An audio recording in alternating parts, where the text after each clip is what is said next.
നമസ്കാരം. നിങ്ങൾ പല ആൾക്കാരും ബ്രില്യൻറ്റിൽ പല രീതിയിലും ചേർന്നിട്ടുണ്ടാവാം, അല്ലെങ്കിൽ കുറേ ബന്ധമൊക്കെ ഉണ്ടാവാം. എന്നാൽ പോലും നമ്മളുടെ സ്ക്രീനിങ് ടെസ്റ്റിന് വേണ്ടി അപ്ലൈ ചെയ്ത നിങ്ങളെല്ലാവരെയും, സ്ക്രീനിങ് ടെസ്റ്റിലൂടെ ബ്രില്യൻറ്റിൻ്റെ ഫൗണ്ടേഷൻ കോഴ്സിലേക്ക് കയറാൻ വന്ന എല്ലാവരെയും, ആ കുടുംബങ്ങളെയും ബ്രില്യൻ്റ് എന്ന ഈ വലിയ ഫാമിലിയിലേക്ക് ഹാർദമായി സ്വാഗതം ചെയ്യുന്നു. എൻ്റെ പേര് സന്തോഷ് കുമാർ എന്നാണ്. ഇവിടെ ഫൗണ്ടേഷൻ ക്ലാസ്സിലൊക്കെ അല്ലെ നമ്മുടെ സ്കൂൾ പ്ലസ്സിലൊക്കെ ഉള്ള കുട്ടികളുണ്ടെങ്കിൽ അവരുടെ പേരൻസിനൊക്കെ എന്നെ അറിയാമായിരിക്കും. എങ്കിലും പുതിയതായി വന്ന നിങ്ങളുടെ അടുത്ത് എന്നെ ഞാൻ തന്നെ പരിചയപ്പെടുത്താം. ഞാൻ പറഞ്ഞു, എൻ്റെ പേര് സന്തോഷ് കുമാർ. ഞാൻ ബ്രില്യൻ സ്റ്റഡി സെൻറ്ററിൻ്റെ ഒരു ഡയറക്ടറാണ്.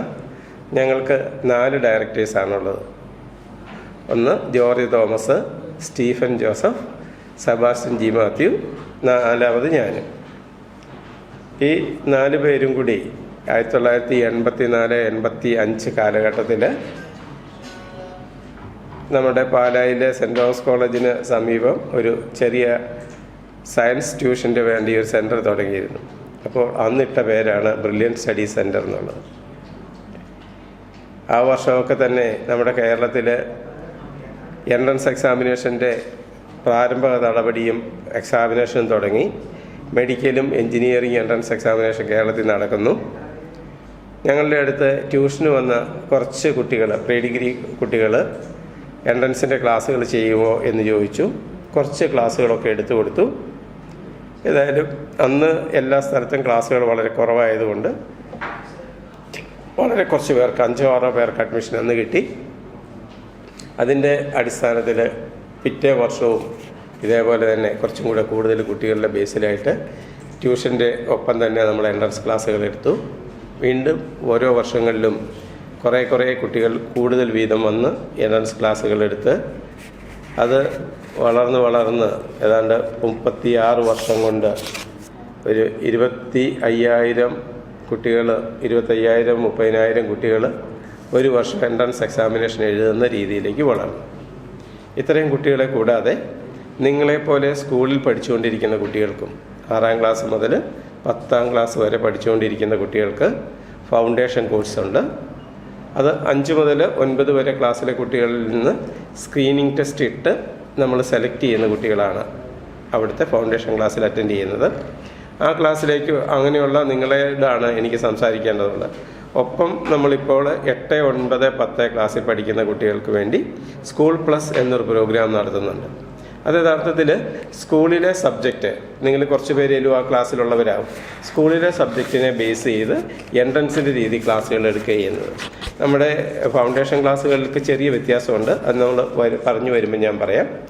കൂടാതെ 10ാം ക്ലാസ്സിൽ പഠിച്ചുകൊണ്ടിരിക്കുന്ന കുട്ടികൾക്ക്, ഓരോ വർഷവും 10ൽ പഠിക്കുന്ന കുട്ടികൾക്ക് 11ലും 12ലേക്കും വേണ്ടി 2 വർഷത്തെ ഇൻ്റഗ്രേറ്റഡ് പ്രോഗ്രാമിന് നിങ്ങൾക്ക് ഈ ഫൗണ്ടേഷൻ ക്ലാസ്സിലേക്ക് സെലക്ഷൻ തരുന്ന പോലെ തന്നെ 10ലെ കുട്ടികൾക്ക് സ്ക്രീനിങ് ടെസ്റ്റ് ഇട്ട് ഇൻ്റഗ്രേറ്റഡ് പ്രോഗ്രാമിലേക്ക് നമ്മൾ അഡ്മിഷൻ കൊടുത്ത് 11ലും 12ലും പഠിക്കുന്നതിനൊപ്പം തന്നെ അല്പം കൂടുതൽ വർക്ക് ചെയ്യിച്ച് അവർക്ക് മെഡിക്കലും എൻജിനീയറിങ്ങും മെഡിക്കലും IITയും എൻട്രൻസ് എക്സാമിനേഷൻ എഴുതിക്കാനുള്ള പരിശീലനം കൊടുക്കുന്നു.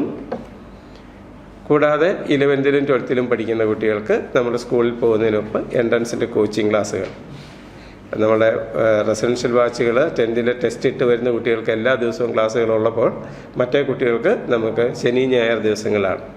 ഇപ്പം പക്ഷേ ഓൺലൈൻ ആയതുകൊണ്ട് എല്ലാ ദിവസവും തന്നെ നമുക്ക് ക്ലാസ്സുകൾ കൊടുക്കാൻ പറ്റുന്നുണ്ട്. 11ലും 12ലും പഠിക്കുന്ന കുട്ടികൾക്ക് എൻട്രൻസ് ക്ലാസ്സുകളുണ്ട്. കൂടാതെ 12ന് ശേഷം നല്ല റാങ്ക് കിട്ടാത്തതിൻ്റെ പേരിൽ ബുദ്ധിമുട്ടുന്ന കുട്ടികൾക്ക് വേണ്ടി ഒരു വർഷത്തെ റിപ്പീറ്റർ പ്രോഗ്രാം, അത് എൻജിനീയറിങ്ങിലുണ്ട്, JEE മെയിനും അഡ്വാൻസ്ഡ്, അതുപോലെ നീറ്റ് മെഡിക്കലിൻ്റെയും ക്ലാസ്സുകൾ നമ്മൾ നടത്തുന്നു. അതാണ് യഥാർത്ഥത്തിൽ ബ്രില്യൻറ്റിൻ്റെ കോഴ്സുകൾ എന്ന് പറയുന്നത് ഒരു നട്ട്ഷെല്ല്. ഏതാണ്ട് 600-ലധികം സ്ഥിരം ജീവനക്കാരും അത്രയും തന്നെ നമുക്ക് ക്ലാസ്സുകൾ എടുക്കാൻ വരുന്ന പ്രൊഫസേഴ്സും, കൂടാതെ എനിക്ക് തോന്നുന്നത് 2,000-ഓളം പേര് ഇതുമായിട്ട് ബന്ധപ്പെട്ട് ബാക്കി ജോലികൾ ചെയ്ത് ഹോസ്റ്റലുകളും ഒക്കെ ആയിട്ട് നടത്തുന്ന കുറേ ആൾക്കാരും ഉൾക്കൊള്ളുന്ന ഒരു വലിയ സ്ഥാപനമാണ് ബ്രില്യൻ്റ് എന്ന് പറയുന്നത്. എൻ്റെ ആസ്ഥാനം പാലായാണ്. പാലായിൽ മുത്തോലി എന്ന് പറയുന്ന സ്ഥലത്താണ്. കൂടാതെ നമുക്ക് എറണാകുളത്തും കോഴിക്കോടും തൃശ്ശൂരും തിരുവനന്തപുരവും ഒക്കെ നമ്മുടെ സെൻറ്ററുകൾ തന്നെയുണ്ട്. നമ്മുടെ ക്ലാസ്സുകൾ നടക്കുന്ന സെൻറ്ററുകളുണ്ട്. കൂടാതെ 10-20 സ്ഥലങ്ങളിലും വെച്ച് നമ്മൾ വേറെ 10-20 സ്ഥലത്തോളം ക്ലാസ്സുകൾ നമ്മൾ നടത്തുന്നുണ്ട്. അതിൽ ഈ ഫൗണ്ടേഷൻ ക്ലാസ്സിൻ്റെ കാര്യത്തിൽ നമുക്ക് നേരത്തെ ഈ കോവിഡ് വരുന്നതിന് മുമ്പ് ഉള്ള കാലഘട്ടത്തിൽ നമ്മളുടെ സെൻറ്ററുകളിൽ കുട്ടികൾക്ക് വന്ന് പഠിക്കാൻ പറ്റുന്ന കുട്ടികൾക്ക് വേണ്ടി മാത്രമായിരുന്നു ഈ ഫൗണ്ടേഷൻ കോഴ്സ് നടത്തിക്കൊണ്ടിരുന്നത്. നമ്മുടെ കോവിഡ് വന്നതിന് ശേഷം ഓൺലൈനായിട്ട് ക്ലാസ്സുകൾ നമ്മൾ തുടങ്ങി. അപ്പോൾ അത് നല്ല 1 വർഷം കഴിഞ്ഞു. 2ാമത്തെ വർഷവും നമ്മൾ ഓൺലൈൻ ക്ലാസ്സുകൾ തന്നെ ഇപ്പോൾ തുടർന്നുകൊണ്ടിരിക്കുന്ന സമയത്ത് നമുക്ക് മനസ്സിലായി നമ്മുടെ ക്ലാസ് റൂമിൽ വരാൻ പറ്റാത്ത കുട്ടികൾക്കും ഈ കോഴ്സുകൾ കൊടുക്കാൻ പറ്റും എന്നുള്ളൊരു തിരിച്ചറിവ് നമുക്കുണ്ടായി. അതിൻ്റെ ബേസിൽ ഈ സ്ക്രീനിങ് ടെസ്റ്റ് പാസ്സായി വരുന്ന കുട്ടികൾക്ക് എവിടെയാണെങ്കിൽ പോലും നമ്മുടെ ഓൺലൈൻ ക്ലാസ്സുകൾ അറ്റൻഡ് ചെയ്യാം. അപ്പോൾ ഇനിയുള്ളതിൻ്റെ അകത്ത് നമ്മൾ നിങ്ങളെപ്പോലെയുള്ള കുട്ടികൾക്ക് വേണ്ടി ഓൺലൈൻ തന്നെയായിട്ടുള്ള കോഴ്സുകളും ഉണ്ടാവും. ഞങ്ങളുടെ സെൻറ്ററുകളിൽ വരാൻ പറ്റുന്നവരുണ്ടെങ്കിൽ, അവിടെ വരാൻ താല്പര്യമുണ്ടെങ്കിൽ അവിടെ വന്ന് ക്ലാസ് അറ്റൻഡ് ചെയ്യുന്ന രീതിയിലേക്കാണ് നമ്മൾ ഈ പ്രോഗ്രാം ഡിസൈൻ ചെയ്തിരിക്കുന്നത്. അതിൽ തന്നെ നമുക്ക് എത്രയായാലും നമ്മുടെ സെൻറ്ററുകളിൽ വരാൻ പറ്റുന്ന കുട്ടികളാണെങ്കിൽ പോലും നമ്മുടെ ക്ലാസ്സുകളുടെ എണ്ണം, കുട്ടികളുടെ അവധിയൊക്കെ കൂടെ നോക്കിയിട്ട് മാത്രമേ നമുക്ക് എടുക്കാൻ പറ്റുള്ളൂ. അപ്പോൾ നമ്മൾ നേരത്തെ നടത്തുന്നതിൻ്റെ അകത്ത് ആദ്യമൊക്കെ നമ്മൾ ക്ലാസ്സുകൾ ഒരു പക്ഷേ നന്നായിട്ടാണോ, ക്ലാസ്സുകൾ നല്ലതാണ്, പക്ഷേ പൂർണ്ണമായിട്ടും ആക്കാൻ പറ്റാതെ ക്ലാസ്സുകളുടെ എണ്ണം കുറഞ്ഞു പോയിരുന്നു. അപ്പോൾ ആ എണ്ണം കൂടി നമുക്ക് ഉൾക്കൊള്ളിക്കാൻ പറ്റും. ഇപ്പോൾ നിങ്ങളെ പോലെയുള്ളവർ വരുമ്പോൾ ഓഫ്ലൈൻ ക്ലാസ്സാണ് നിങ്ങൾ സെലക്ട് ചെയ്യുന്നതെങ്കിൽ കൂടി ഓൺലൈനായിട്ടുള്ള ക്ലാസ്സുകളും നിങ്ങൾക്ക് എല്ലാവർക്കും ഉണ്ടാവും. ഇനിയത്തെ നമ്മുടെ ഫൗണ്ടേഷൻ കോഴ്സുകളിൽ നിങ്ങൾ സെലക്ട് ചെയ്യപ്പെട്ട് അഡ്മിഷൻ എടുത്താൽ ഓൺലൈനായിട്ട് മാത്രവും നിങ്ങൾക്ക് ക്ലാസ്സുകൾ അറ്റൻഡ് ചെയ്യാം. ഒപ്പം ഓൺലൈനും ഓഫ്ലൈനും കൂടി സെൻറ്ററുകളിൽ വരാൻ പറ്റും. അപ്പോൾ സെൻറ്ററുകളിൽ വരാൻ പറ്റിയില്ല എന്നോർത്ത് ആരും ബുദ്ധിമുട്ടണ്ട. ഞങ്ങൾ ആദ്യം സെൻറ്ററുകളിൽ വന്നുകൊണ്ടിരുന്ന കുട്ടികളുടെ അടുത്ത് ഓപ്ഷൻ എടുത്തിട്ട് പോലും ഞങ്ങൾക്ക് മനസ്സിലാകുന്നത് ഇനി മുന്നോട്ടുള്ളതിൽ ഒത്തിരി ആൾക്കാരും ഓൺലൈൻ ക്ലാസ്സുകളെ തന്നെയാണ് പ്രിഫർ ചെയ്യുന്നതെന്നുള്ളത്. അങ്ങനെ പ്രിഫർ ചെയ്യുന്നു എന്ന് പറയുമ്പോൾ അതിൻ്റെ അകത്ത് വ്യത്യാസമുണ്ട്. ക്ലാസ്സുകൾ എനിക്ക് തോന്നുന്നത് ഓഫ്ലൈൻ അറ്റൻഡ് ചെയ്തിട്ട് ഓൺലൈനിലേക്ക് വന്നിട്ട് ഓൺലൈൻ പ്രിഫർ ചെയ്യുക എന്ന് പറയുമ്പോൾ അതിൻ്റെ കൺവീനിയൻസ് കണ്ടിട്ടാവാം എന്നും തോന്നുന്നു. ഏതായാലും നമ്മളുടെ ഈ സെലക്ഷൻ ടെസ്റ്റ് കഴിഞ്ഞിട്ട് നിങ്ങൾക്കെല്ലാവർക്കും ഒരു ഓറിയൻറ്റേഷൻ പ്രോഗ്രാം ഉണ്ടാവും. ഓറിയൻറ്റേഷൻ പ്രോഗ്രാമിൻ്റെ അകത്ത് നമ്മളുടെ കോഴ്സിനെ കുറിച്ചുള്ള മുഴുവൻ ഡീറ്റെയിൽസും പറഞ്ഞ് നിങ്ങളുടെ സംശയങ്ങൾ തീർത്തിട്ട് മാത്രമായിരിക്കും ഞങ്ങൾ അഡ്മിഷൻ തരുന്നത്. അതിനു മുമ്പ് നമുക്ക് എന്താണ് ബെർലിനിനെ ഞാനൊന്ന് പരിചയപ്പെടുത്തി വരുന്നത്. അതുപോലെ നമ്മൾ പറഞ്ഞു പല സെൻറ്ററുകളുണ്ട് എന്നൊക്കെ പറയും. അത് നമ്മൾ തിരുവനന്തപുരത്ത് നമുക്ക് സെൻറ്ററുണ്ട്, ചങ്ങനാശ്ശേരിയിൽ നമുക്ക് സെൻറ്ററുണ്ട്, പാലായിലുണ്ട്, കാഞ്ഞിരപ്പള്ളിയുണ്ട്, തൊടുപുഴയുണ്ട്, എറണാകുളമുണ്ട്, തൃശ്ശൂരുണ്ട്, കോഴിക്കോടുണ്ട്. ഇത്രയും സെൻറ്ററുകളിൽ വെച്ച് നമുക്ക് ഇതുപോലെയുള്ള ക്ലാസ്സുകൾ, ഫൗണ്ടേഷൻ കോഴ്സുകൾ നടത്താൻ ഉദ്ദേശിക്കുന്നുണ്ട്. അപ്പോൾ സെലക്ട് ചെയ്യുന്നവർക്ക് ആ സെൻറ്ററിൽ വരാൻ പറ്റുന്നവർക്ക്, താല്പര്യമുള്ളവർക്ക് അവിടെ അറ്റൻഡ് ചെയ്യാൻ പറ്റും. ഞാൻ പറയും 4 പേരുണ്ടെന്ന് പറയും. അപ്പോൾ 4 പേരും ഇതിൻ്റെ അകത്ത് എപ്പോഴും ഭാഗഭാക്കാകുന്ന ആൾക്കാർ തന്നെയാണ് 4 പേരും. മറ്റൊരു പരിപാടികളുമില്ല ഇതിൻ്റെ അകത്ത്. അപ്പോൾ ഞങ്ങൾക്കൊരു ചെറിയ കാഴ്ചപ്പാടുണ്ട്. ഞങ്ങളുടെ നേതൃത്വത്തിൽ വേണം എല്ലാ ക്ലാസ്സുകളും നടന്നു പോകാൻ എന്നൊരു ആഗ്രഹം ഞങ്ങൾക്കുണ്ട്. അതിൻ്റെ പേരിലാണ് ഞങ്ങൾ പലപ്പോഴും ക്ലാസ്സുകളുടെ എണ്ണം, സെൻറ്ററുകളുടെ എണ്ണം വർദ്ധിപ്പിക്കാതിരുന്നത്. ഞങ്ങളുടെ ഡയറക്ടേഴ്സ് ആരെങ്കിലും ഓരോ സെൻറ്ററിൻ്റെയും ചാർജ് ഉണ്ടായിരിക്കും. ആ സെൻറ്ററിൻ്റെ ചാർജ് ഡയറക്ടേഴ്സ് ഉണ്ടെങ്കിൽ ഡെയിലി കാര്യങ്ങൾ നോക്കാൻ വേണ്ടി അവിടെ അതിനു വേണ്ടി ഒരു കോർഡിനേറ്റർ ഉണ്ടാവും. നിങ്ങൾക്ക് ഓരോ ക്ലാസ്സിനും ക്ലാസ് ടീച്ചേഴ്സ് ഉണ്ടാവും. അവരായിരിക്കും നിങ്ങളും പേരൻസും കുട്ടികളും ഒക്കെ ഉൾപ്പെടുന്ന നിങ്ങളെ ആയിട്ട് എപ്പോഴും കമ്മ്യൂണിക്കേറ്റ് ചെയ്തുകൊണ്ടിരിക്കുന്നത്. അതുപോലെ നമ്മൾ ഇപ്പോഴത്തെ ഈ ഓൺലൈൻ സിസ്റ്റം വന്നതിന് ശേഷം കാണുന്ന ഒരു മേന്മ, അത്യാവശ്യ കാര്യങ്ങൾ വേണമെങ്കിൽ പേരൻസിനോട് നേരിട്ട് നമുക്ക് ഒരേ തവണ തന്നെ പറയാനും പറ്റും. അതുകൊണ്ടാണ് ഇങ്ങനെ ഒരു ഓറിയൻറ്റേഷൻ നമ്മൾ ഇതിന് മുൻകൂറായിട്ട് വെച്ചിരുന്നത്. അല്ലാത്ത സമയത്തൊക്കെ നമ്മൾ ഓറിയൻറ്റേഷൻ വെക്കുന്നത് സെലക്ഷൻ കിട്ടുന്ന കുട്ടികളെ ഉൾക്കൊള്ളിച്ചുകൊണ്ടായിരിക്കും. അതാണ് നമുക്ക് ഈ പ്രോഗ്രാമിൻ്റെ ഇതെന്ന്. അപ്പം നമ്മൾ 5 മുതൽ 9th സ്റ്റാൻഡേർഡ് വരെയുള്ള കുട്ടികളെ 6th to 10th നമ്മൾ സെലക്ട് ചെയ്യുന്നത്. സെലക്ട് ചെയ്യുമ്പോൾ സാധാരണഗതിയിൽ ഇങ്ങനെ ഒരു കുട്ടി സെലക്ട് ചെയ്യപ്പെട്ട് വരുമ്പോൾ പേരൻസിൻ്റെയും കുട്ടികളുടെയും ചിന്ത ഇത് ആ ക്ലാസ്സിനെ നമ്മൾ സപ്പോർട്ട് ചെയ്യാനുള്ള ഒരു പ്രോഗ്രാം ആകില്ലേ? ശരിക്കും ആ ക്ലാസ്സിനെ സപ്പോർട്ട് ചെയ്യാനുള്ള പ്രോഗ്രാം തന്നെയാണ്. ആ ക്ലാസ്സിനെ അല്ല സപ്പോർട്ട് ചെയ്യുന്നത്. യഥാർത്ഥത്തിൽ ആ ക്ലാസ്സും മുന്നോട്ടുള്ള ക്ലാസ്സുകളെയും കൂടിയാണ് സപ്പോർട്ട് ചെയ്യുന്നത്. 6th വരുന്ന ഒരു കുട്ടിക്ക് ഇപ്പോഴത്തെ സ്റ്റേജിൽ 6th, 7th, 8th സ്റ്റാൻഡേർഡിലെ കുട്ടികൾക്ക് നമ്മളെ ഈ ഫൗണ്ടേഷൻ പ്രോഗ്രാം എടുക്കുന്നതിൻ്റെ അകത്ത് അവരുടെ ക്ലാസ്സിൽ പഠിപ്പിക്കുന്ന സബ്ജക്റ്റ് കുറച്ച് അതിൻ്റെ അകത്ത് ഉൾക്കൊള്ളിച്ചിട്ടുണ്ടാവും. അപ്പോൾ അവർക്ക് ആ സ്കൂൾ ക്ലാസ്സിൻ്റെ ഒരു മേന്മ അല്ലെങ്കിൽ സ്കൂൾ ക്ലാസ്സിനേക്കാൾ കുറച്ചും കൂടെ നന്നായിട്ട് മനസ്സിലാകാനുള്ള ഒരു സാഹചര്യം നമുക്ക് കൊടുക്കാൻ പറ്റും. അത് കഴിയുമ്പോഴേക്കും ഇതെങ്ങനെയാണ് ഇത് പഠിക്കുന്നത് എന്ന് മനസ്സിലാക്കി എടുത്തു കഴിയുമ്പോഴേക്കും 9th, 10th സ്റ്റാൻഡേർഡിൽ കുട്ടികളെത്തുമ്പോൾ അവിടുത്തെ നമ്മുടെ ഈ പ്രോഗ്രാമിൻ്റെ രീതിക്ക് അല്പം വ്യത്യാസം വരും. അല്പം വ്യത്യാസം എന്ന് പറയുന്നത് 8th വരെ നമുക്ക് സ്കൂൾ ക്ലാസ്സുകൾക്ക് കുറച്ചും കൂടെ പ്രാധാന്യമുള്ളപ്പോൾ 9th, 10th വരുമ്പോൾ അവരുടെ 9th-ലെയും 10th-ലെയും സബ്ജക്റ്റിൻ്റെ ഒരു എക്സ്റ്റൻഷനാണ് 11th-ലും 12th-ലും വരുന്ന കൂടുതൽ ടോപ്പിക്കുകളും. അതിൻ്റെ ഒരു എലാബറേഷനാണ്. അപ്പോൾ ആ 11th-ലും 12th-ലും ഇലാബറേറ്റ് ചെയ്യപ്പെടുന്ന ടോപ്പിക്ക് 9th-ലും 10th-ലും ഉണ്ടെങ്കിൽ കൂടി കുറച്ചും കൂടി അഡ്വാൻസ് ആയിട്ട് വരുന്ന ടോപ്പിക്കുകളാവാം ഇവിടെ 9th-ലും 10th-ലും നമ്മുടെ കുട്ടികൾക്ക് ക്ലാസ്സിൽ ഉൾക്കൊള്ളിക്കുന്നു. അതുകൊണ്ട് 9th, 10th പ്രോഗ്രാമിനെ ഞങ്ങൾ 11th, 12th ഒരുമിപ്പിച്ച് കൊണ്ടുപോകുന്ന ഒരു പ്രോഗ്രാമാണ്. അതുകൊണ്ട് ഞങ്ങൾ അതിൻ്റെ ഈ ഫൗണ്ടേഷനാണേലും 6, 7, 8 ക്ലാസ്സുകളെ ഞങ്ങൾ ഫൗണ്ടേഷൻ കോഴ്സ് എന്ന് വിളിക്കുമ്പം 9th, 10th ക്ലാസ്സുകളെ നമ്മൾ ഇൻ്റഗ്രേറ്റഡ് പ്രോഗ്രാം എന്നാണ് ടേം ചെയ്യുന്നത്. 11th, 12th ഇൻ്റഗ്രേറ്റ് ചെയ്യും. എന്താണ് 11th, 12th പ്രത്യേകത? നമ്മൾക്കെല്ലാവർക്കും അറിയാം 10th സ്റ്റാൻഡേർഡ് വരെ എന്ന് പറയുന്നത് നമ്മുടെ ഫണ്ടമെൻ്റൽ എഡ്യൂക്കേഷൻ, ബേസിക് എഡ്യൂക്കേഷൻ നടക്കുകയാണ്.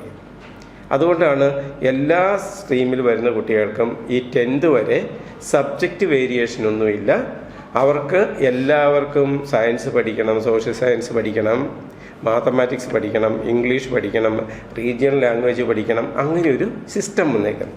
അപ്പോൾ നമ്മുടെ ചുറ്റുവട്ടം മുഴുവൻ പഠിക്കാനും മനസ്സിലാക്കാനും ചുറ്റുവട്ടത്തെ മനസ്സിലാക്കാനുള്ള കഴിവുണ്ടാക്കാൻ വേണ്ടിയാണ് 10th വരെ എന്ന് പറയുന്ന ക്ലാസ്സുകൾ പൊതുവെ ഉദ്ദേശിക്കുന്നത്. 10th കഴിഞ്ഞ് 11th, 12th എന്ന് പറയുന്ന യഥാർത്ഥത്തിൽ പണ്ട് വിളിച്ചിരുന്ന പേരായിരുന്നു കുറച്ചുകൂടി നല്ലത്, പ്രീ ഡിഗ്രി, ഡിഗ്രിക്ക് മുമ്പുള്ളത്. അപ്പം നമ്മുടെ ഫണ്ടമെൻ്റൽ എഡ്യൂക്കേഷനും നമ്മളുടെ എഡ്യൂക്കേഷനും ശരിക്കും നമ്മൾ ഡിഗ്രിക്ക് ചെല്ലുമ്പോഴത്തേക്കാണ്, അല്ല ഡിഗ്രി ലെവലിൽ ചെല്ലുമ്പോഴാണ് നമ്മളെല്ലാവരും നമുക്കിഷ്ടപ്പെട്ട ഒരു സബ്ജക്റ്റിലേക്കൊരു വേർതിരിവ് വരുന്നത്.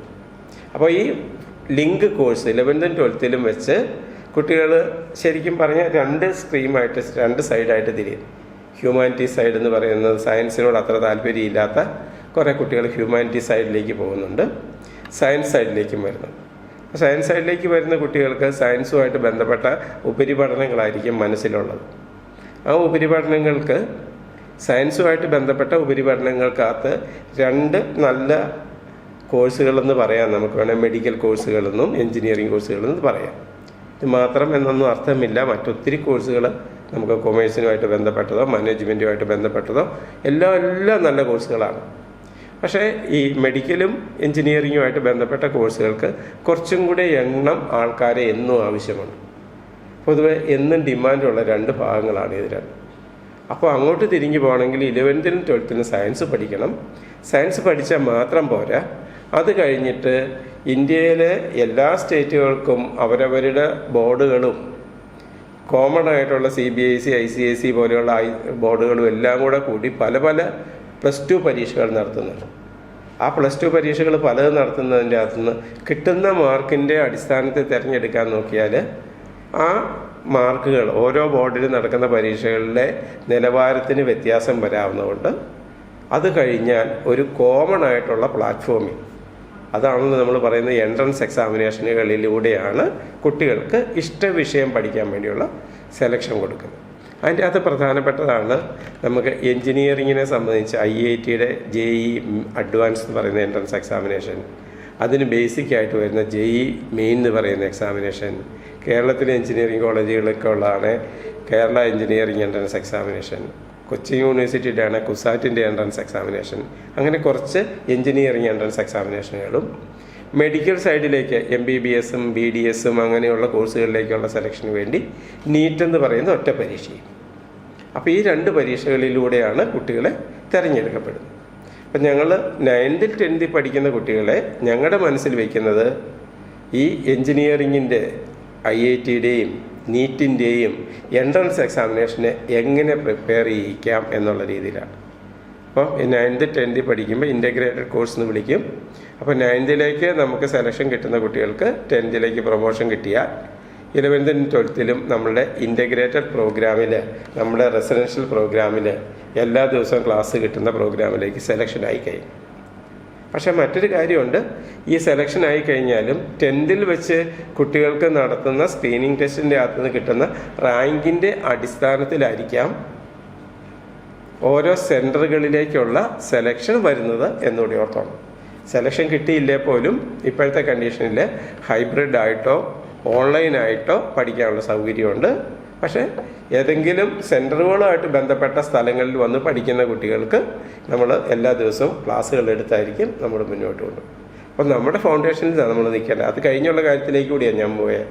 പക്ഷേ ഈ ഫൗണ്ടേഷൻ്റെ പ്രധാന ഉദ്ദേശം എന്ന് പറയുന്നത് നമ്മുടെ ഇൻ്റഗ്രേറ്റഡ് ക്ലാസ്സുകൾ തന്നെയാണ്. ഇൻ്റഗ്രേറ്റഡ് റെസിഡൻഷ്യൽ 11th 12th ക്ലാസ്സുകൾ തന്നെയാണ്. അപ്പോൾ ഫൗണ്ടേഷനിൽ വന്ന് ചേരുമ്പം നമ്മൾ ടെസ്റ്റിലൂടെയാണ് എന്ന് പറയുന്നത്.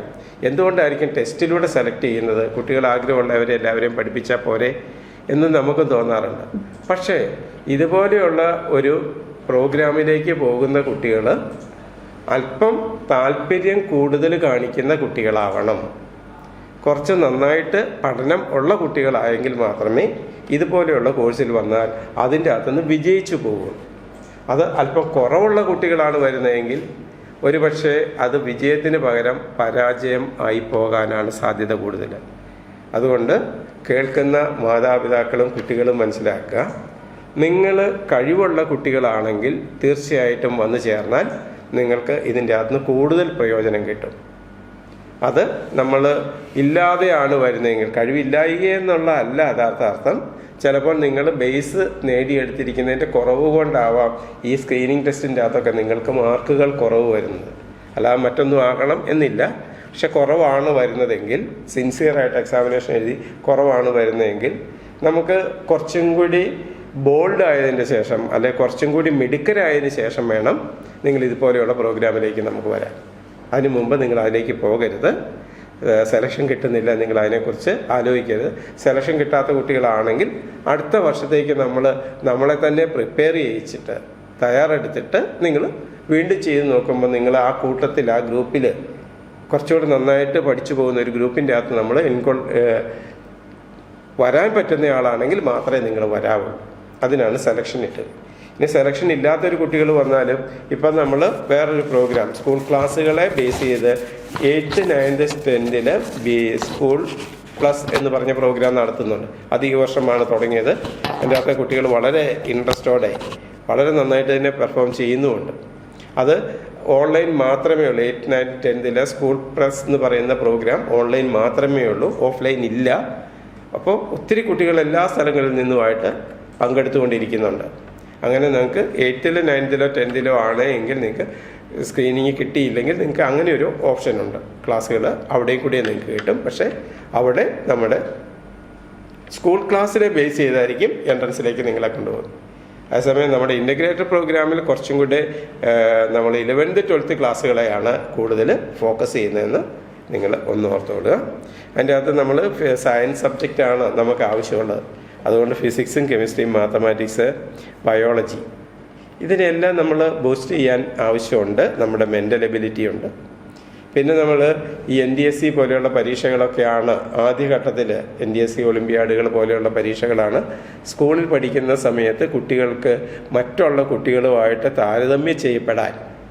നമ്മുടെ സ്കൂളിലെ നമ്മുടെ ക്ലാസ്സിലുള്ള 50 കുട്ടികളോ അല്ല 2 3 ക്ലാസ്സിലുള്ള 100 കുട്ടികളോ 150 കുട്ടികളോ ആയിട്ട് നമ്മൾ താരതമ്യം ചെയ്യപ്പെടുമ്പോൾ നമുക്ക് അവിടെ കിട്ടുന്ന പൊസിഷൻ എന്ന് പറയുന്നത് ഇതുപോലെ ആയിരക്കണക്കിന് സ്കൂളിലെ ഇതുപോലെയുള്ള കുട്ടികളുടെ അടുത്ത് താരതമ്യം ചെയ്യുമ്പോൾ കിട്ടുന്ന പൊസിഷനും രണ്ടും രണ്ടാണ്.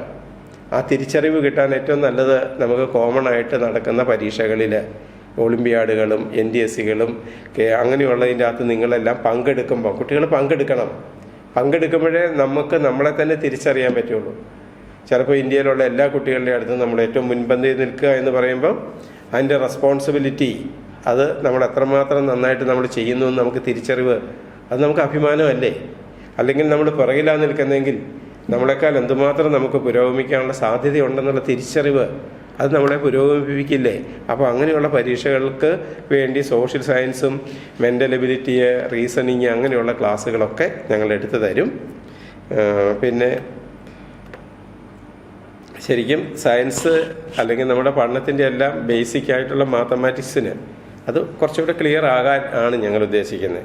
പിന്നെ നമ്മൾ ഡെപ്ത് എന്നുള്ളത്, അതായത് ക്ലാസ്സിൻ്റെ ഡെപ്ത് എന്നുള്ളത് നമ്മൾ കേൾക്കുമ്പം നമുക്ക് തോന്നിയില്ലെങ്കിൽ പോലും പരീക്ഷകളും കുട്ടികൾക്ക് കൊടുക്കുന്ന അസൈൻമെൻറ്റുകളിലൊക്കെ അവർ യഥാർത്ഥത്തിൽ തനിയെ ചിന്തിച്ച് കണ്ടുപിടിച്ച് അവർ ഡെപ്തിലായിരിക്കും.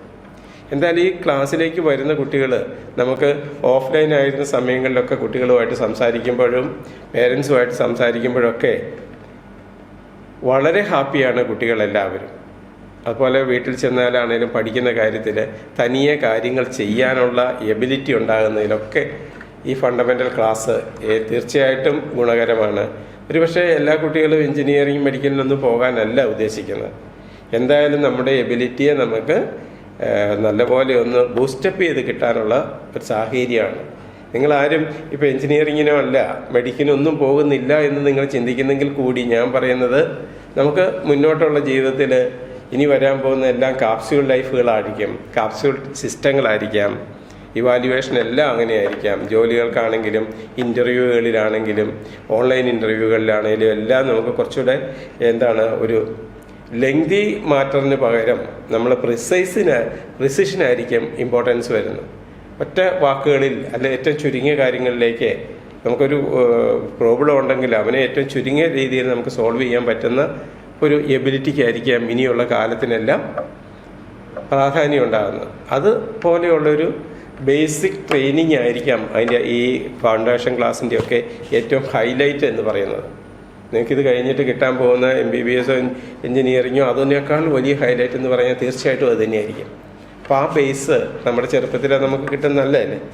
പിന്നെ thinking skill, problem solving skill, mathematical aptitude, reasoning ability എല്ലാം ഇതിൻ്റെ അകത്തുനിന്ന് കൂട്ടും എന്നാണ് ഞങ്ങളുടെ മനസ്സിലുള്ള ലക്ഷ്യം. ഏതാണ്ട് അത് ശരിയാണെന്നും ഇതിൻ്റെ അകത്ത് വന്നിട്ട് പോകുന്ന കുട്ടികളൊക്കെ തെളിയിക്കുന്നുമുണ്ട്. ഇപ്പോൾ ഇന്നലെ നമ്മുടെ IITയുടെ റിസൾട്ട് വന്നത് 15-ാം തീയതി. അപ്പോൾ കേരളത്തിൽ നിന്ന് നമുക്ക് ഫസ്റ്റ് വന്നേക്കുന്ന സ്റ്റുഡൻറ്റ് ഓൾ ഇന്ത്യ ബേസിൽ വന്ന 123 ആണ് നമുക്ക് റാങ്ക് വന്നേക്കുന്നത്, ഫസ്റ്റ് വന്നേക്കുന്ന കുട്ടി. നമ്മളെ സംബന്ധിച്ച് നമ്മൾ കേൾക്കുമ്പം 123 എന്ന് പറയുന്നത് കുറവായിട്ട് നമുക്ക് തോന്നാമെങ്കിലും അതൊരു വളരെ വളരെ നല്ല റാങ്കാണ്. ആ കുട്ടിയും നമ്മളുടെ കൂടെ ഫൗണ്ടേഷൻ ക്ലാസ്സുകളിൽ ഉണ്ടായിരുന്ന കുട്ടിയാണ്. ഫൗണ്ടേഷൻ ക്ലാസ്സിലുള്ള എല്ലാ കുട്ടികൾക്കും കിട്ടിയോ എന്ന് ചോദിച്ചാൽ അതല്ല അതിൻ്റെ അർത്ഥം പറയുന്നത്. അപ്പം ബേസിക് കാര്യങ്ങൾ കിട്ടിയത് ഗുണകരമായി എന്ന കുട്ടി പറഞ്ഞു കേട്ടപ്പോഴാണ് എനിക്ക് സന്തോഷമായത്. അതുകൊണ്ട് നമുക്കും അങ്ങനെ ഒരു ചാൻസ് കിട്ടാൻ വേണ്ടിയാണ് NDSC ഉണ്ട്, നാഷണൽ ടാലൻറ്റ് സെർച്ച് എക്സാമിനേഷൻ്റെ അകത്ത് 10th വെച്ച് നിങ്ങൾക്ക് പരീക്ഷ എഴുതാം. അപ്പോൾ അതിന് വേണ്ട ബേസിക് ആയിട്ടുള്ള ട്രെയിനിങ് ഇതിൻ്റെ അകത്ത് തന്നെയുണ്ട്. ബേസിക്കായിട്ട് എക്സാമിനേഷൻ എഴുതാനുള്ള ആപ്റ്റിറ്റ്യൂഡ്, എക്സാമിനേഷൻ എഴുതാനുള്ള സാഹചര്യങ്ങൾ, മോഡൽ എക്സാംസ് എല്ലാം നമ്മൾ 9th മുതൽ തുടങ്ങും. ആ പ്രീ NDSC എന്ന് പറയും. 9th കുറച്ച് പരീക്ഷകൾ, 10th നമുക്ക് കൂടുതൽ പരീക്ഷകളുണ്ട്. NDSCക്ക് പ്രിപ്പറേഷനുള്ള സാഹചര്യമുണ്ട്. ഒളിമ്പിയാഡുകളുണ്ട്, പ്രൈവറ്റ് ഒളിമ്പിയാഡുകളും ഗവൺമെൻറ് സ്പോൺസർ ചെയ്യുന്ന ഒളിമ്പിയാഡുകളുണ്ട്. എല്ലാ സയൻസിൻ്റെയും മാത്സിൻ്റെയും ഒക്കെ ആയിട്ട് പല സബ്ജക്റ്റ് വൈസ് ആയിട്ടുള്ള ഒളിമ്പിയാഡുകൾ. അതുപോലെ അതിന് ശേഷം 11th and 12th IIT engineering, medical, KVPY Kishore Vaigyanik പ്രോത്സാഹന യോജന, സയൻസുമായിട്ട് ബന്ധപ്പെട്ട 11th 12th പഠിക്കുമ്പോഴുള്ള പരീക്ഷകൾ, NDAയുടെ എക്സാമിനേഷന്. NDAയിൽ ഇപ്പം നിങ്ങൾ പത്രങ്ങളിലൊക്കെ വായിച്ച് കാണും. അത് പെൺകുട്ടികൾക്കും NDA തുറന്നു കൊടുക്കാൻ, അവർക്ക് പരീക്ഷ എഴുതാനും ഡിഫൻസിൽ ചേരാനും ഒക്കെ അവരെയും കൂടെ പ്രാപ്തരാക്കണമെന്ന് പറഞ്ഞ് അവർക്കും അഡ്മിഷൻ പുതുതായിട്ട് തുടങ്ങിയിട്ടുണ്ട്. അതുപോലെ പല പല കോമ്പറ്റീറ്റീവ് എക്സാമിനേഷനുകളിലെല്ലാം നമുക്കുണ്ടാകാവുന്ന ബേസാണ് ഞങ്ങളുടെ മനസ്സിലുള്ളതെന്ന് പറയുന്നത്. നമ്മൾ ഈ 5ൽ പഠിക്കുന്ന കുട്ടികൾ 6ാം ക്ലാസ്സിലാണ്, നമ്മളുടെ 6ാം ക്ലാസ്സിലേക്കാണ് വരുന്നത്. ക്ലാസ്സുകൾ 2022 ഫെബ്രുവരി മാസത്തിൽ നമ്മൾ പ്രിപ്പറേറ്ററി ക്ലാസ്സുകൾ തുടങ്ങും. അപ്പോൾ ഇതിന് എന്തുകൊണ്ടാണ് പ്രിപ്പറേറ്ററി ക്ലാസ്സുകൾ വേണ്ടി വരുന്നത്? ഞങ്ങളുടെ ഇപ്പോൾ നിലവിൽ നമ്മളുടെ കുട്ടികൾ ഫൗണ്ടേഷൻ കോഴ്സ് അറ്റൻഡ് ചെയ്തു പോകുന്നുണ്ട്. ആ കുട്ടികളുടെ കൂടെ തന്നെയാണ് സ്ക്രീനിങ് ടെസ്റ്റിലൂടെ കടന്നു വരുന്നവരെയും കൂടെ നമ്മൾ കൂട്ടാൻ പോകുന്നത്. 6th സ്റ്റാൻഡേർഡിൽ മാത്രമേ ഉള്ളൂ എല്ലാവരും പുതിയതായിട്ട് വരുന്നുള്ളൂ. 7th മുതലുള്ള സ്റ്റാൻഡേർഡിലേക്ക് വരുന്ന കുട്ടികൾ ഒരു വർഷം നമ്മുടെ ക്ലാസ്സുകൾ അറ്റൻഡ് ചെയ്ത കുട്ടികളുടെ ഒപ്പമാണ് നിങ്ങൾ 1 ഇയർ. അതുകൊണ്ട് അടുത്ത ഫെബ്രുവരിയിൽ നമുക്ക് ഏപ്രിലായിരിക്കും ക്ലാസ്സുകൾ തുടങ്ങുന്നത്. എനിക്കറിയില്ല ഈ വർഷത്തെയും പബ്ലിക് എക്സാമിനേഷൻ എവിടെ ചെന്നാണ് തീരുന്നത്, എപ്പോഴാണ് തീരുന്നതെന്ന് അറിയില്ലെങ്കിൽ നോർമലി മാർച്ചിൽ തീരുമെന്ന് നമ്മൾ പ്രതീക്ഷിക്കുന്നു. അപ്പോൾ ഏപ്രിൽ മാസം മുതലായിരിക്കും നമ്മുടെ ക്ലാസ്സുകൾ തുടങ്ങുന്നത്. ഓൺലൈനായിരിക്കും ആദ്യം ക്ലാസ്സുകൾ തുടങ്ങുന്നത്. അന്നേരത്തെ സിറ്റുവേഷൻ നല്ലതാണ്, ഓഫ്ലൈനും ആയിട്ട് നമുക്ക് തുടങ്ങും. ആദ്യ സമയത്ത് ഫെബ്രുവരി മാസങ്ങളിൽ നിങ്ങൾക്കെല്ലാം എനിക്ക് 6th സ്റ്റാൻഡേർഡിന് വരില്ല, 7th അതായത് 5th വരില്ല, 7th മുതലുള്ളവർക്ക് ഇപ്പോൾ ക്ലാസ്സിലിരിക്കുന്ന കുട്ടികളുടെ ഒപ്പം കാര്യങ്ങൾ മനസ്സിലാക്കാൻ വേണ്ടി ഒരു പ്രിപ്പറേറ്ററി ക്ലാസ്സുകളുണ്ടാകും. അത് മിക്കവാറും ഓൺലൈൻ തന്നെയായിരിക്കും ഫെബ്രുവരി മാസത്തിൽ. ഏപ്രിൽ മാസം മുതലാണ്, മാർച്ച് കഴിഞ്ഞ് ഏപ്രിൽ മാസം മുതലാണ് നമ്മുടെ ക്ലാസ്സുകൾ തുടങ്ങുന്നത്. അത് ഏപ്രിൽ മാസം തുടങ്ങുമ്പോൾ നമുക്ക് അവധികളും എല്ലാം കൂടെ നോക്കിയായിരിക്കും വരുന്നത്. ഏപ്രിൽ മാസത്തിൽ സാധാരണ സ്കൂളുകളിൽ ക്ലാസ്സുകളൊന്നും കാണില്ല. അതുകൊണ്ട് നമ്മൾ ഏപ്രിൽ മാസത്തിൽ തുടങ്ങുമ്പോൾ ഫുൾ ടൈം ആയിരിക്കും ക്ലാസ്സുകൾ. മെയ് മാസങ്ങളിൽ ഫുൾ ടൈം ആകാൻ പറ്റുമോ എന്നറിയത്തില്ല. കാരണം മെയ് മാസത്തിലൊക്കെ ആകുമ്പോഴേക്കും ഈ 9th 10th സ്റ്റാൻഡേർഡുകളൊക്കെ പല സ്കൂളുകളും ക്ലാസ് റീഓപ്പൺ ചെയ്യാൻ സാധ്യതയുണ്ട്. ഇനി മുന്നോട്ടുള്ള കാലത്ത് എപ്പോഴെങ്കിലും അടച്ചിടേണ്ടി വന്നാലൊന്നൊക്കെ ഓർത്തിട്ട് സ്കൂളുകാർ ചിലപ്പം തുറക്കാൻ പറ്റിയെങ്കിൽ നേരത്തെ തന്നെ തുറക്കാൻ സാധ്യതയുണ്ട്. അപ്പം അങ്ങനെ ഒരു സാഹചര്യം വന്നു കഴിയുമ്പോൾ നമുക്ക് ഫുൾ ടൈം ആയിട്ട് ക്ലാസ് എടുക്കാൻ പറ്റില്ല. പക്ഷേ പിന്നീട് റീഓപ്പൺ ചെയ്ത് വരുന്ന സമയത്ത് സാധാരണ നമ്മുടെ കലണ്ടർ അനുസരിച്ച് നമ്മൾ പറയുന്ന ജൂൺ മാസം മുതൽ വരുമ്പോൾ ഓൺലൈനുള്ളവർക്ക് ഓൺലൈൻ തന്നെയായിട്ട് തുടരും. ഓഫ്ലൈൻ ഉള്ളവർക്ക് അത്യാവശ്യം കുറച്ച് കാര്യങ്ങൾ ഓൺലൈനിലും കൊടുക്കും. കൂടാതെ നമ്മൾ ക്ലാസ്സുകൾ ഇതുവരെ നമ്മൾ കൊടുത്തിരുന്ന ഷെഡ്യൂളുകൾ ഇങ്ങനെയായിരുന്നു. ഇനി വരുന്ന സാഹചര്യം അനുസരിച്ച് എന്തെങ്കിലും മാറ്റങ്ങൾ വേണേൽ വരുത്താം. അല്ലെങ്കിൽ ഏതാണ്ട് ഇങ്ങനെ തന്നെയാണ്. നമ്മൾ നോർമലി 6th 7th സ്റ്റാൻഡേർഡിന് മാസത്തിൽ 2 ക്ലാസ്സുകളായിരുന്നു. വെക്കേഷന് കുറച്ച് ക്ലാസ് കൂടി എടുക്കും. 2nd 4th സാറ്റർഡേ മാത്രമാണ് ക്ലാസ് എടുക്കുന്നത്. ഓൺലൈനുള്ളവർക്കല്ല കേട്ടോ, ഓഫ്ലൈൻ വരുന്നവരുടെ കാര്യമാണ്. 8th സ്റ്റാൻഡേർഡിന് നമ്മൾ 2nd 4th സാറ്റർഡേ ക്ലാസ് എടുക്കാറുണ്ടായിരുന്നു. 1st 3rd സൺഡേ ആഫ്റ്റർനൂണും ക്ലാസ് എടുക്കാറുണ്ട്. അപ്പോൾ ആഫ്റ്റർനൂണൊക്കെ ആയിട്ട് തന്നെ വരേണ്ടി വരും. ഈ 9th 10th സ്റ്റാൻഡേർഡ് വരുമ്പം അത് ശരിക്കും ഫൗണ്ടേഷൻ മാറി ഇൻ്റഗ്രേറ്റഡ് ആകുമ്പോൾ നമ്മൾ 2nd 4th സാറ്റർഡേ ക്ലാസ്സുകൾ എടുക്കും. എന്തുകൊണ്ടാണ് 2nd സാറ്റർഡേ നോർമലി എല്ലാ സ്ഥലത്തും അവധിയാണ്. മിക്കവാറും എല്ലാ സ്കൂളുകളും ഒരു സാറ്റർഡേയും കൂടി അവധി കൊടുക്കാറുണ്ട്. അത് 4th സാറ്റർഡേ ആണ് കാണുന്നത്. അതുകൊണ്ടാണ് 2nd 4th സാറ്റർഡേ ക്ലാസ് ഉള്ളവർ. പിന്നെ നമ്മൾ 2nd സാറ്റർഡേയും 1st 4th സൺഡേയും നമ്മൾ പബ്ലിക് ഹോളിഡേക്കും ക്ലാസ്സിൽ വരുന്ന ആൾക്കാർക്കായിട്ട് ഒന്ന് തിരിക്കും. അപ്പോൾ 2nd സാറ്റർഡേ വരണം, പിന്നെ 1st 4th സൺഡേയും വരണം. അപ്പോൾ 3 ദിവസത്തെ ക്ലാസ്സാണ് വരുന്നത്. കൂടാതെ അതൊന്ന്, അപ്പോൾ ചില ആൾക്കാർക്ക് സൺഡേസ് മുഴുവൻ വരുന്നതിന് ബുദ്ധിമുട്ടില്ല. അതുകൊണ്ടാണ് 1st 4th full day class വെക്കുന്നത്. പിന്നെയുള്ളത് 2nd സാറ്റർഡേയും വരുന്ന ആൾക്കാർ, അതായത് എല്ലാവരും ഒരുപോലെ 2nd സാറ്റർഡേ വരും. കൂടാതെ സൺഡേ രാവിലെ വരാൻ പറ്റാത്തവർക്ക് എല്ലാ സൺഡേയും ആഫ്റ്റർനൂണും വരണം. കാരണം ബാക്കിയുള്ളവർ 1st 3rd ഫുള്ള് വരുമ്പം ആ 2 സൺഡേയുടെ ഫുള്ള് ആയിട്ടുള്ള ക്ലാസ് എടുത്ത് തീർന്നു കഴിയുമ്പോഴത്തേക്കും അത്രയും ക്ലാസ് എത്തണമെങ്കിൽ രാവിലെ സൺഡേ വരാൻ പറ്റാത്തവരുണ്ടെങ്കിൽ അവർക്ക് ആഫ്റ്റർനൂൺ സെഷൻ 4 സൺഡേയും വരേണ്ടി വരും.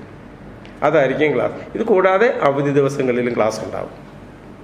ഇതായിരിക്കും നമ്മുടെ ക്ലാസ് ഷെഡ്യൂൾ എന്ന് പറയുന്നത്. പിന്നെ ഇത് കൂടാതെ ഓണവും ക്രിസ്മസും വെക്കേഷനും ഒക്കെ നമ്മൾ ക്ലാസ്സുകൾ എടുക്കും. അത് നമ്മൾ മനസ്സിൽ വെച്ചിരിക്കുന്ന നോർമലായിട്ട് നടന്നു പോകുന്ന സംവിധാനത്തെക്കുറിച്ചാണ് നമ്മൾ പറഞ്ഞു വന്നത്. ഇനി അബ്നോർമലായിട്ടാണ് കാര്യങ്ങൾ പോകുന്നതെന്നിരിക്കട്ടെ, നമുക്ക് സ്കൂളുകളിൽ പോകാൻ പറ്റുന്നു, അല്ലെങ്കിൽ അകലെയുള്ള സ്ഥലത്തേക്ക് നമുക്ക് പോകാൻ പറ്റുന്നില്ല, അങ്ങനെയൊക്കെ സിറ്റുവേഷൻ നിങ്ങൾക്ക് ഓൺലൈനായിട്ട് തന്നെ ഇത് മുഴുവനും എടുത്തു തരും. ഓഫ്ലൈനായിട്ട് വരുന്ന അതാണ്. ഇനി ഇത് ഈ പ്രോഗ്രാമിൻ്റെ ഒരു നട്ട്ഷെല്ലാണ് ഞാൻ പറഞ്ഞത്. ഇത് മനസ്സിലാക്കി വേണം നിങ്ങൾ ഈ പ്രോഗ്രാമിലേക്ക് വരാൻ. രജിസ്റ്റർ ചെയ്തു, ഫീസ് അടച്ചിട്ട് നിങ്ങൾ ടെസ്റ്റ് എഴുതി സ്ക്രീനിങ് കിട്ടിയെന്നിരിക്കട്ടെ. കിട്ടിയെങ്കിൽ പോലും നിങ്ങൾ ഇതിനെ മനസ്സിലാക്കിയിട്ട് മാത്രമേ ചേരാവൂ.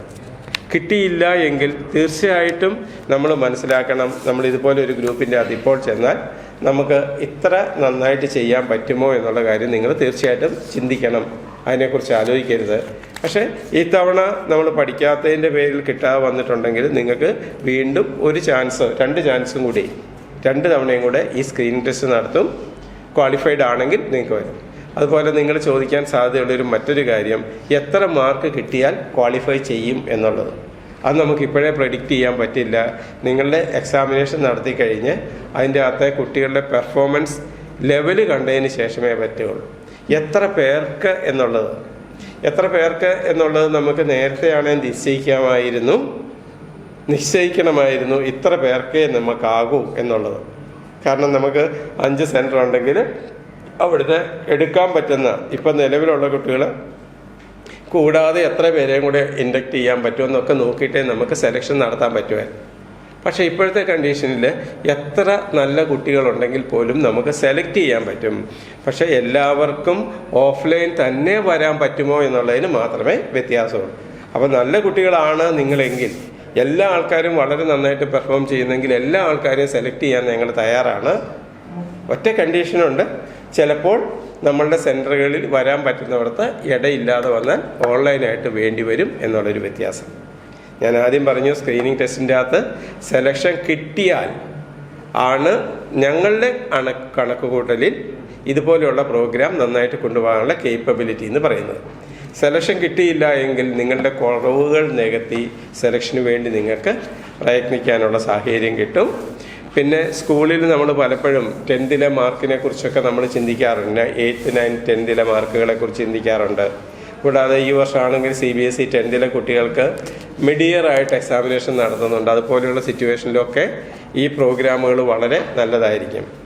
അപ്പോൾ ഇത് കൂടാതെ നമുക്ക് സെലക്ഷൻ കിട്ടിക്കഴിഞ്ഞ് വരുന്നവർക്കും നമുക്ക് വീണ്ടും ഓറിയൻറ്റേഷൻ പ്രോഗ്രാം ഉണ്ടാവും. അന്ന് ഇതിൻ്റെ ഫീസിൻ്റെ കാര്യങ്ങളും ഫീസ് അടയ്ക്കേണ്ട കാര്യങ്ങളും നിങ്ങൾ എന്ന് ചേരണം എന്നുള്ള കാര്യങ്ങളും ഒക്കെ വിശദമായിട്ട് പറഞ്ഞു തരും. സംശയങ്ങളുണ്ടെങ്കിൽ അന്നേരവും നമുക്ക് ക്ലാരിഫൈ ചെയ്യാം. കൂടാതെ ഇന്നലെ നമ്മൾ ഇതിൻ്റെ ഒരു മോക്ക് ടെസ്റ്റ് നടത്തിയിരുന്നു. സെലക്ട് ചെയ്യപ്പെട്ട കുട്ടികൾ, ഫീസ് അടച്ച കുട്ടികൾക്കാണ് അത് കൊടുത്തിരുന്നത്. 1-2 പേർക്ക് അത് ഇന്നലത്തെ സിറ്റുവേഷനിൽ കിട്ടാതെ പോയോ എന്നൊരു ചെറിയ സംശയമുണ്ട്. നിങ്ങൾ അതിൻ്റെ അകത്ത് ബോദർ ചെയ്യേണ്ട. ആ ടെസ്റ്റ് പേപ്പറിൻ്റെ ക്വസ്റ്റ്യൻസ് നമ്മൾ സൈറ്റിൽ അപ്ലോഡ് ചെയ്യും. നിങ്ങളുടെ പ്രൊഫൈലിൽ കിട്ടും. സൈറ്റിൽ അപ്ലോഡ് ചെയ്ത് കഴിഞ്ഞാൽ ആർക്കെങ്കിലും എഴുതാൻ പറ്റിയില്ല എങ്കിൽ, അഥവാ മറ്റൊരു നാളെയാണ് ഫീസ് അടയ്ക്കുന്നതെങ്കിൽ പോലും നിങ്ങൾ കേൾക്കുന്നെങ്കിൽ നിങ്ങൾക്ക് ആ ടെസ്റ്റ് എഴുതാം. അടുത്ത ശനിയാഴ്ച വീണ്ടും അടുത്ത മോക്ക് ടെസ്റ്റ് ഉണ്ട്. നമുക്ക് 3 മോക്ക് ടെസ്റ്റ് കൂടെ കഴിഞ്ഞിട്ടാണ് നവംബർ 13 നമ്മുടെ എക്സാമിനേഷൻ വരുന്നത്. ഈ മോക്ക് ടെസ്റ്റ് നടത്തുന്നതിൻ്റെ പ്രധാന കാരണം ഈ പരീക്ഷാ രീതിയോട് നിങ്ങൾക്ക് ഒരു വ്യക്തമായ ഇത് കിട്ടണം.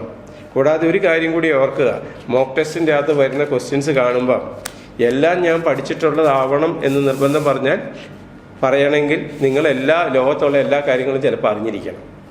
അല്ല, നമ്മുടെ സ്കൂളിൽ പഠിപ്പിക്കാത്ത ഭാഗങ്ങളൊക്കെ അതിൻ്റെ അകത്ത് ഉൾക്കൊണ്ടെന്ന് വരും.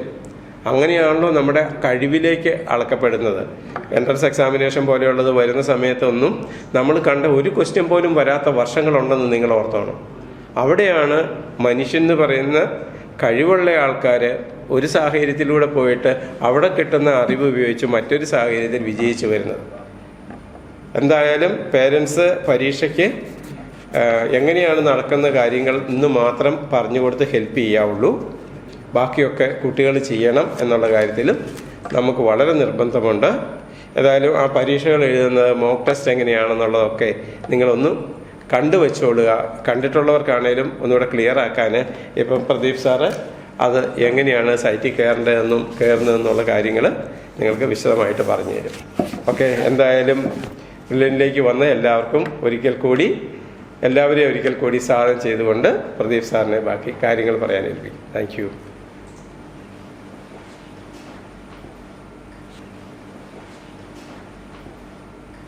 എല്ലാവർക്കും നമസ്കാരം.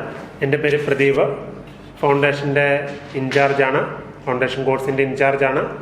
അപ്പോൾ ഞങ്ങളുടെ ഈ ബ്രില്യൻറ്റിലേക്ക് എല്ലാവർക്കും പ്രത്യേക സ്വാഗതം. നമ്മൾ ഇപ്പോൾ ഈ മീറ്റിങ്ങിൽ പങ്കെടുക്കുന്നത് നമ്മുടെ 5ൽ പഠിക്കുന്ന കുട്ടി, 6, 7, 8, 9 ഇത്രയും ക്ലാസ്സുകളിൽ പഠിക്കുന്ന കുട്ടികളും അവരുടെ പേരൻസുമാണ് നമ്മുടെ ഇന്നത്തെ ഈ മീറ്റിങ്ങിൽ അറ്റൻഡ് ചെയ്യുന്നത്. അപ്പോൾ നേരത്തെ ഞങ്ങളൊരു ഓറിയൻറ്റേഷൻ നടത്തിയിരുന്നു. അതിനുശേഷം ഞങ്ങളുടെ ഈ കോഴ്സിലേക്ക്, ഞങ്ങളുടെ ഈ സ്ക്രീനിങ് ടെസ്റ്റിലേക്ക് അപ്ലൈ ചെയ്തവർക്ക് വേണ്ടിയാണ് ഞങ്ങൾ ഈ മീറ്റിംഗ് നടത്തുന്നത്. അപ്പോൾ ആദ്യം തന്നെ ഫൗണ്ടേഷൻ എന്താണ് എന്ന് ജസ്റ്റ് നിങ്ങളുടെ അറിവിലേക്ക് ഒന്ന് പറയാം. നമ്മുടെ ഇപ്പോൾ 5ാം ക്ലാസ്സിലും 6ലും 7ലും പഠിക്കുന്ന കുട്ടികൾക്ക് അടുത്ത വർഷത്തേക്ക് വരുമ്പോൾ അവർ 6, 7, 8ലേക്ക് മാറുന്നു. അപ്പോൾ അവിടുത്തെ 6, 7, 8ലെ ക്ലാസ്സിൻ്റെ ടോപ്പിക്കിൻ്റെ കൂടെ കുറച്ച് അഡ്വാൻസ് ആയിട്ടുള്ള ക്ലാസ്സുകൾ, സാറ് പറഞ്ഞതുപോലെ തന്നെ ഹയർ തിങ്കിങ് രീതിയിലുള്ള ക്വസ്റ്റ്യൻസ്, അത് സോൾവ് ചെയ്യാനുള്ള കഴിവ്, അങ്ങനെയുള്ള കാര്യങ്ങൾ ഡെവലപ്പ് ചെയ്യുന്നതിന് വേണ്ടി നമ്മൾ കൊടുക്കുന്ന ഒരു കോഴ്സാണ് ഫൗണ്ടേഷൻ കോഴ്സ്. അപ്പോൾ അതിൽ നമ്മൾ ക്ലാസ്സുകൾ എടുക്കുന്നത് physics, chemistry, then biology, maths. അതിൻ്റെ കൂടെ അഡീഷണൽ ആയിട്ട് മെൻ്റൽ എബിലിറ്റി ക്ലാസ്സസും ഉണ്ടാകും. അത് ഈ ഒരു രീതിയിലായിരിക്കും ക്ലാസ്സസ് പോകുക. നമ്മുടെ ക്ലാസ്സുകളൊക്കെ ഈ സ്ക്രീനിങ് ടെസ്റ്റ് കഴിഞ്ഞിട്ട്, സ്ക്രീനിങ് ടെസ്റ്റ് നമുക്ക് നടക്കുന്ന നവംബർ 13-നാണ്. ഈ ടെസ്റ്റിന് ശേഷം രണ്ടാമത് മറ്റൊരു ടെസ്റ്റ് നമ്മൾ ഇതിൽ ക്വാളിഫൈഡ് ആകുന്നവർക്കോ അല്ലെങ്കിൽ ക്വാളിഫൈഡ് ആകാത്തവർക്ക് വേണ്ടി നമ്മൾ അടുത്ത ഒരു ടെസ്റ്റ് ഓപ്പൺ ആക്കി ഇടാറുണ്ട്. അത് ഡിസംബർ ലാസ്റ്റ് ആയിരിക്കും നമ്മൾ നടത്തുന്നത്. അപ്പോൾ അതിൻ്റെ അത് രണ്ടാമത്തെ ടെസ്റ്റാണ്. അപ്പോൾ അതൊന്ന് ഓർത്ത് വെച്ചേക്കുക. അപ്പോൾ നമുക്ക് 2 ടെസ്റ്റുകൾ ഉണ്ടാകും സ്ക്രീനിങ് ആയിട്ട് തന്നെ. ഇനി അതുപോലെ തന്നെ നമുക്ക് മറ്റൊരു കാര്യം ഇൻ്റഗ്രേറ്റഡ് ബാച്ച് എന്ന് പറയുന്നു. ഇൻ്റഗ്രേറ്റഡ് ബാച്ച് എന്ന് പറഞ്ഞാൽ ഇപ്പോൾ 9ാം ക്ലാസ്സിലും 10ലും 8ലും 9ലും പഠിക്കുന്ന കുട്ടികൾ അവർ അടുത്ത വർഷത്തേക്ക് വരുമ്പോൾ നമുക്ക് 9ലേക്കും 10ലേക്കും വരുന്നു. അപ്പം നമ്മുടെ ഇൻ്റഗ്രേറ്റഡ് ബാച്ച് എന്ന് പറയുമ്പോൾ ഈ 9ലും 10ലും പഠിക്കുന്ന കുട്ടികളെ ഞങ്ങൾ പഠിപ്പിക്കുന്ന ടോപ്പിക്കുകൾ physics, chemistry, maths, biology, then mental ability, social science, ഈ ഒരു സബ്ജക്റ്റുകളായിരിക്കും നമ്മൾ കവർ ചെയ്തു പോവുക. അത് കവർ ചെയ്യുന്ന ടോപ്പിക്കുകൾ നമ്മുടെ ഏതാണ്ട് ഹയർ ലെവൽ തന്നെ, എന്ന് വെച്ചാൽ 9th ക്ലാസ്സിൽ പഠിക്കുമ്പോൾ തന്നെ നമ്മൾ +1 ലെവലിലേക്ക് തന്നെ എത്തിക്കുന്നു. ദെൻ 10ൽ പഠിക്കുന്ന കുട്ടികളെ നമ്മൾ +2 ലെവലിലേക്ക് എത്തിക്കുന്നു. അപ്പോൾ എങ്ങനെയാണ് നമ്മൾ ഇത്രമാത്രം ഹയർ രീതിയിലുള്ള ടോപ്പിക്കുകൾ ഈ 9ൽ പഠിക്കുന്ന കുട്ടിയെയും അതുപോലെ തന്നെ 10ൽ പഠിക്കുന്ന കുട്ടിയെയും പഠിപ്പിക്കുന്നതെന്ന് നിങ്ങൾ ചിന്തിക്കാം. അപ്പോൾ അങ്ങനെ ഹയർ രീതിയിലുള്ള അല്ലെങ്കിൽ അഡ്വാൻസ് ആയിട്ടുള്ള ക്ലാസ്സുകൾ എടുക്കുന്നത് കൊണ്ടാണ് നമ്മുടെ ഈ ഒരു കോഴ്സിലേക്ക് ഞങ്ങൾ അപ്ലൈ ചെയ്യുന്ന എല്ലാവരെയും സെലക്ട് ചെയ്യാതെ സ്ക്രീനിങ് നടത്തി നമ്മൾ ഈ ഒരു ലെവലിൽ പഠിപ്പിക്കുമ്പോൾ അത് ഫോളോ ചെയ്യാൻ പറ്റുമെന്ന് നമുക്ക് ബോധ്യമുള്ള കുട്ടികളെ മാത്രം സെലക്ട് ചെയ്യുന്നത്. അപ്പോൾ അഡ്വാൻസ് ആയിട്ട് തന്നെ നമ്മൾ 9ലും 10ലും പഠിക്കും. നമ്മളിപ്പം സാറ് പറഞ്ഞതുപോലെ വിഘ്നേഷ് JR ഇപ്പം നമുക്ക് അഡ്വാൻസ് 123 ഓൾ ഇന്ത്യ റാങ്ക് മേടിച്ച കുട്ടി, ഈ വിഘ്നേഷ് അവരെ നമ്മുടെ മാന്നാനം സെന്ററിൽ 9ലും 10ലും അഡ്വാൻസ് രീതിയിൽ തന്നെ പഠിച്ചു. എന്ന് വെച്ചാൽ നമ്മുടെ കുട്ടി നല്ലൊരു റാങ്കിലേക്ക് നല്ലൊരു ഇൻസ്റ്റിറ്റ്യൂട്ടിൽ അഡ്മിഷൻ എടുത്ത് നല്ല ഒരു ഫ്യൂച്ചർ ഭാവി കാണുന്ന എല്ലാവരും നേരത്തെ തന്നെ അഡ്വാൻസ് ആയിട്ട് തന്നെ കാര്യങ്ങൾ ചിന്തിച്ചു തുടങ്ങണം. അപ്പോൾ 9ലും 10ലും പഠിക്കുമ്പോൾ 10ാം ക്ലാസ് കഴിയുമ്പോഴത്തേന് ഓരോ കുട്ടിയും ഇത്രയും നല്ല രീതിയിൽ റാങ്ക് കിട്ടാൻ പ്രതീക്ഷിക്കുന്നവരെല്ലാവരും ഈ +1, +2 ടോപ്പിക്കുകളെല്ലാം കവർ ചെയ്തിരിക്കും. അപ്പോൾ നിങ്ങൾക്ക് ചിന്തിക്കാം, ഈ എല്ലാ ടോപ്പിക്കും ഇവന് കംപ്ലീറ്റ് മനസ്സിലാകുമോ? ഒരിക്കലും കംപ്ലീറ്റ് മനസ്സിലാകത്തില്ല. നമ്മളിപ്പോൾ 9ൽ പഠിപ്പിക്കുന്ന പോർഷൻ ഞാൻ പറഞ്ഞതുപോലെ ഒരു +1 ലെവലിലേക്ക് പോകുകയാണെങ്കിൽ അതിലൊരു 60% അല്ലെങ്കിൽ 70% മാത്രമായിരിക്കും അവന് ക്ലിയർ ആകുക. അപ്പോൾ ബാക്കിയുള്ള 40% അതവിടെ കിടന്നോട്ടെ. ദെൻ 10ലേക്ക് വരുന്നതാണെങ്കിലും ഇതുപോലെ തന്നെ 60-70% കിട്ടുള്ളൂ. അപ്പോൾ ഈ സ്ക്രീനിങ് ടെസ്റ്റിൽ ഫസ്റ്റ് റാങ്ക് മേടിച്ച് വന്ന കുട്ടിയാണെങ്കിലും ഈ ഒരു ലെവലിലേ നിൽക്കുകയുള്ളൂ. പക്ഷെ അവൻ +1ലേക്ക് ചെല്ലുമ്പോൾ അവന് ഈ ചാപ്റ്ററുകൾ വളരെ ഫെമിലിയർ ആയിരിക്കും, വളരെ ഈസി ആയിരിക്കും. ഉറപ്പായും നമ്മൾ നേടേണ്ടത് +1 അല്ലെങ്കിൽ +2 ലെവലിലായിരിക്കും. ഏറ്റവും കോമ്പറ്റീറ്റീവായ എക്സാമുകൾ എല്ലാം വരുന്നത് ആ ഒരു ലെവലിൽ എത്തുമ്പോൾ സ്കൂൾ സിലബസുകൾ വളരെ ഈസി ആയിട്ട് അവൻ്റെ കയ്യിലേക്ക് വരുന്നു. അവൻ ആഗ്രഹിക്കുന്ന പോലെ തന്നെ അവൻ്റെ ടൈം ടേബിൾ അനുസരിച്ച് തന്നെ പഠനം മുന്നോട്ട് കൊണ്ടുപോയി നല്ല റിസൾട്ടിലേക്ക് എത്താൻ സാധിക്കുകയും ചെയ്യും. അപ്പോൾ അതുകൊണ്ടാണ് നമ്മുടെ ഈ ഫൗണ്ടേഷൻ ഇൻ്റഗ്രേറ്റഡ് ബാച്ചിൻ്റെ തന്നെ ഒരു പ്രാധാന്യം എന്ന് പറയുന്നത്. അപ്പോൾ എല്ലാവർക്കും അതൊന്നും മനസ്സിൽ വെച്ചേക്കുക. ഇനി നിങ്ങൾക്ക് നമ്മൾ അപ്ലൈ ചെയ്യേണ്ടത് എങ്ങനെയാണെന്ന് നിങ്ങൾ അറിയാം. നമുക്ക് brilliantpala.org എന്ന് പറയുന്ന സൈറ്റ് വഴിയാണ് നിങ്ങൾ എല്ലാവരും അപ്ലൈ ചെയ്യുക. അപ്പം ഒരു മോക്ക് ടെസ്റ്റ് നമ്മൾ ഇന്നലെ കണ്ടക്ട് ചെയ്തിരുന്നു. ആ മോക്ക് ടെസ്റ്റിന്റെ റിസൾട്ട് നിങ്ങൾക്ക് SMS അയച്ചിട്ടുണ്ട്. ഇനി അതുപോലെ നിങ്ങളെല്ലാവരും ഫീസ് അടച്ചവരാണ് എങ്കിൽ നമ്മൾ മെസ്സേജ് അയച്ചിട്ടുണ്ട്. ദെൻ അതുപോലെ തന്നെ അടുത്ത മോക്ക് ടെസ്റ്റ് നെക്സ്റ്റ് സാറ്റർഡേ നമ്മൾ അറേഞ്ച് ചെയ്യുന്നുണ്ട്. അപ്പോൾ ഓരോ മോക്ക് ടെസ്റ്റുകൾ എഴുതുമ്പോഴും നമ്മളൊരു പോർഷൻ പഠിച്ചു കഴിയുമ്പം പരീക്ഷ എഴുതുന്നതിന് മുമ്പ് അത് കംപ്ലീറ്റ് ആയിട്ട് 100% നമ്മൾ പഠിച്ചു എന്ന് തന്നെയാണ് എല്ലാ കുട്ടികളും ചിന്തിക്കുന്നത്, അല്ലെങ്കിൽ എല്ലാവരും ചിന്തിക്കുന്നത്. അപ്പോൾ ഒരു എക്സാം എഴുതിയെങ്കിൽ മാത്രമേ അവനൊരു സെൽഫ് ഇവാലുവേഷനിലേക്ക് പോകാൻ കഴിയുള്ളൂ. അങ്ങനെ ഇവാലുവേറ്റ് ചെയ്ത് അവരെ ഗ്രാജുവലായിട്ട് ഇംപ്രൂവ്മെന്റിലേക്ക് കൊണ്ടുവന്ന് നമ്മുടെ ടെസ്റ്റിലേക്ക് നല്ല റിസൾട്ടിലേക്ക് എത്തിക്കുന്നതിന് വേണ്ടിയാണ് ഞങ്ങൾ തന്നെ ഈ മോക്ക് ടെസ്റ്റുകൾ അറേഞ്ച് ചെയ്യുന്നത്. അപ്പോൾ നിങ്ങൾ ഈ ഒരു കോഴ്സിന് അപ്ലൈ ചെയ്യുമ്പോൾ തൊട്ട് ഓരോ കുട്ടികളുടെയും കാര്യം വളരെ ഗൗരവത്തോടു കൂടി തന്നെ ഞങ്ങൾ ഫോളോ ചെയ്യുന്നുണ്ട്. അപ്പോൾ അതനുസരിച്ച് തന്നെ മുന്നോട്ട് പോകും. അപ്പോൾ നമുക്ക് ഈ 6, 7 പഠിക്കുന്ന കുട്ടികൾക്ക് നമുക്ക് ഈ ഒരു കോഴ്സിൻ്റെ ആവശ്യകതയുണ്ടോ? അങ്ങനെ ചിന്തിക്കുന്നവരുണ്ടാവും. പക്ഷേ അത്രയും ബേസിൽ ചെറുപ്പത്തിലെ നമ്മൾ ഒരു കാര്യം പറഞ്ഞ് അല്ലെങ്കിൽ സയൻസിന്റെ ബേസുകൾ പറഞ്ഞു കൊടുത്തു കഴിഞ്ഞാൽ അത്രയും വളരെ നല്ല ക്ലിയർ ആയിട്ട് തന്നെ മനസ്സിലാക്കാൻ പറ്റും. നമ്മൾ ചിന്തിക്കുന്ന ഒരു പ്രായം എന്ന് പറയുന്നത് ഈ 6ാം ക്ലാസ്സിലും അല്ലെങ്കിൽ 7ാം ക്ലാസ്സിലും ഒക്കെ പഠിക്കുന്ന കുട്ടികളായിരിക്കും കൂടുതലായിട്ട് കാര്യങ്ങൾ അറിയാൻ വേണ്ടി ശ്രമിക്കുന്നത്. അപ്പോൾ തന്നെ നമുക്ക് 6ലും 7ലും ക്ലാസ്സിലേക്ക് വരുമ്പോൾ തന്നെ അവർക്കെല്ലാവർക്കും ഈ സയൻസിന്റെ ബേസ് കിട്ടും. ഈ സയൻസിന്റെ ബേസ് കിട്ടുന്ന ഏതൊരു കുട്ടിയും ജീവിതത്തിൽ വിജയിച്ചിരിക്കും. അപ്പോൾ 8ാം ക്ലാസ് തൊട്ട് 10ാം ക്ലാസ് വരെയുള്ളവർക്കെല്ലാം വിവിധ തരം കോമ്പറ്റേറ്റീവ് എക്സാമുകളും സ്കോളർഷിപ്പുകളും ഉണ്ട്. അപ്പോൾ അതിലെല്ലാവും ഈ സ്കോളർഷിപ്പ് ടെസ്റ്റ് ഒക്കെ ഓരോരുത്തരും കണ്ടക്ട് ചെയ്യുമ്പോൾ അതിൽ സിലബസുകൾ നമുക്ക് തരും. പക്ഷെ സിലബസ് തന്നു കഴിയുമ്പോൾ നമുക്കറിയാവുന്ന ഇപ്പോൾ ഒരു പ്രോബബിലിറ്റി എന്ന് പറയുന്ന ഒരു ചാപ്റ്റർ നമുക്കറിയാം. പക്ഷെ അത് ക്വസ്റ്റ്യൻ പേപ്പർ ആയിട്ട് മാറി നമ്മുടെ മുന്നിലേക്ക് നമ്മൾ എക്സാം ഹാളിലേക്ക് എൻ്റർ ചെയ്യുമ്പോൾ ആ ക്വസ്റ്റ്യൻ നമ്മൾ ചിന്തിക്കുന്നതിനേക്കാൾ കൂടുതൽ ലെവലിലേക്കായിരിക്കും. അപ്പോൾ എക്സാം ഹാളിൽ കയറി കഴിയുമ്പോഴാണ് ക്വസ്റ്റ്യൻ്റെ ലെവൽ മനസ്സിലാക്കുന്നത്. അപ്പം അഡ്വാൻസ് ആയിട്ട് പഠിച്ച ഒരാൾക്ക് ഞാൻ പറഞ്ഞ ഈ പ്രോബ്ലം വളരെ ഈസി ആയിട്ട് തന്നെ കവർ ചെയ്ത് അവൻ്റെ റിസൾട്ടിലേക്ക് പോകാനും സാധിക്കും. അപ്പോൾ 8ാം ക്ലാസ് തൊട്ട് നമുക്ക് വിവിധ തരം ഒളിമ്പ്യാഡുകൾ, അത് 2 രീതിയിലുള്ള ഒളിമ്പ്യാഡുകളുണ്ട്. എന്ന് വെച്ചാൽ നോർമലി പ്രൈവറ്റ് ഒളിമ്പ്യാഡുകളും ഉണ്ട്, അതുപോലെ തന്നെ ഗവൺമെൻറ് ഓഫ് ഇന്ത്യ കണ്ടക്ട് ചെയ്യുന്ന ഒളിമ്പ്യാഡുകളും ഉണ്ട്. അപ്പോൾ പ്രൈവറ്റ് ഒളിമ്പ്യാഡുകൾ ധാരാളം ഉണ്ട്. പക്ഷേ ഗവൺമെൻറ് ഓഫ് ഇന്ത്യ സയൻസിനും മാത്സിനും സെപ്പറേറ്റ് ഒളിമ്പ്യാഡുകൾ നടത്തുന്നു. ഒന്ന് നമ്മുടെ PRMO എന്ന് 2 വർഷം മുമ്പേ അറിയപ്പെട്ടിരുന്ന പ്രീ റീജിയണൽ മാത്സ് ഒളിമ്പ്യാഡ് എന്നാണ് പറയുന്നത്. അതിന് ഇപ്പോഴത്തെ പേരെന്ന് പറയുന്നത് IOQM, Indian Olympiad qualifier in maths എന്ന് പറയും. അതുപോലെ തന്നെ നമുക്ക് രണ്ടാമത് സയൻസ് വിഭാഗത്തിൽ ഇൻട്രസ്റ്റ് ഉള്ളവർക്ക് വേണ്ടി ഗവൺമെൻറ് ഓഫ് ഇന്ത്യ കണ്ടക്ട് ചെയ്യുന്നത് NSE-JS എന്ന് പറയും. അതായത് national standard examination in junior science, IOQJS എന്നാണ് ഇപ്പോഴത്തെ പേര്. അതായത് Indian Olympiad qualifier in junior science എന്ന് പറയും.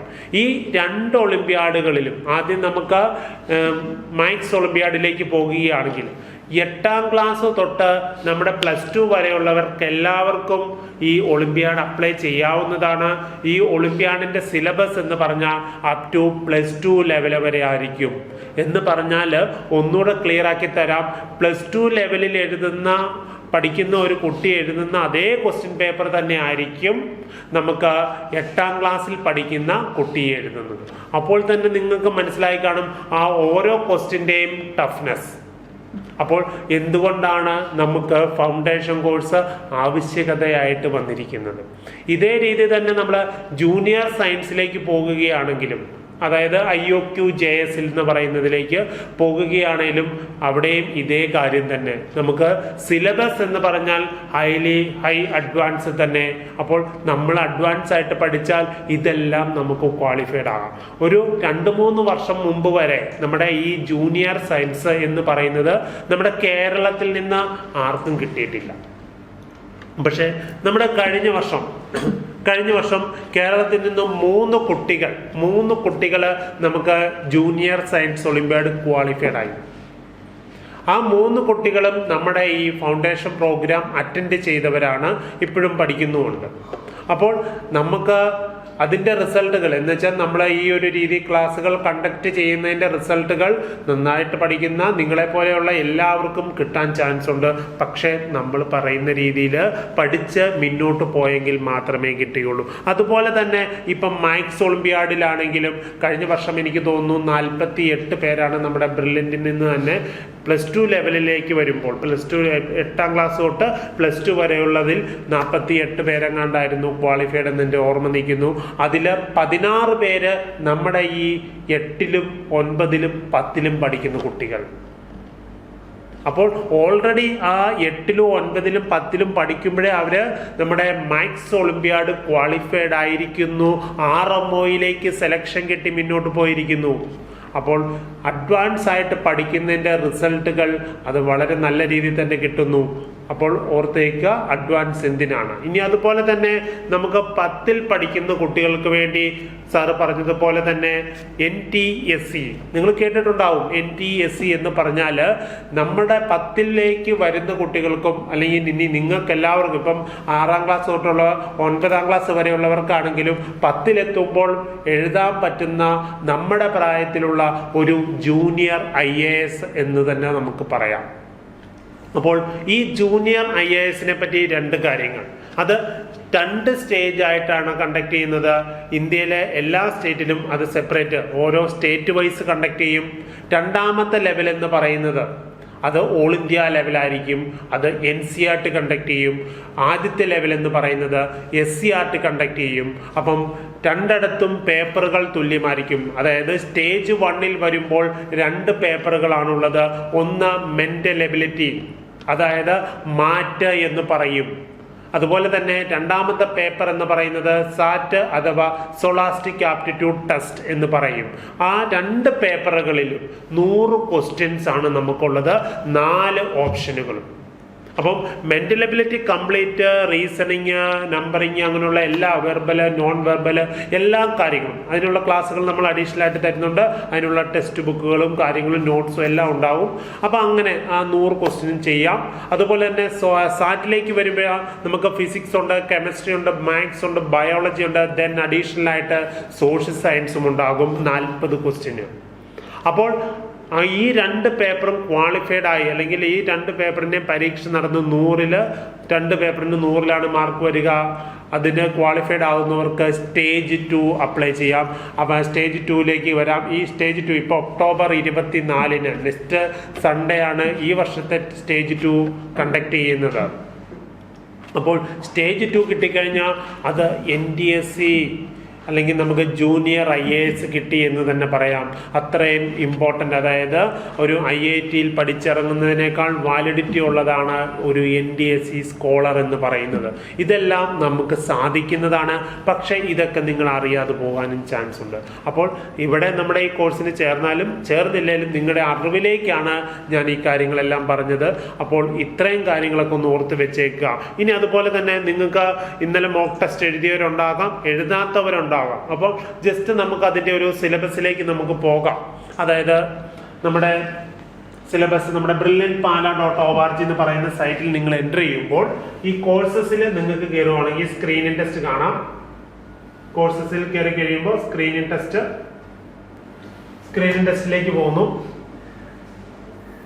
അവിടെ നമുക്ക് 2 സ്ക്രീനിങ് ടെസ്റ്റുകളുണ്ട്. ഒന്ന് ഇപ്പോൾ 10ൽ പഠിക്കുന്ന കുട്ടികൾ, നമ്മുടെ ഈ മീറ്റിംഗിൽ ആരുമില്ലാതെ ഇനി നിങ്ങളുടെ ചേട്ടന്മാരാരെങ്കിലും ഉണ്ടെങ്കിൽ അവർക്ക് അപ്ലൈ ചെയ്യാനുള്ളതാണ് നമ്മുടെ IIT എയിംസ്.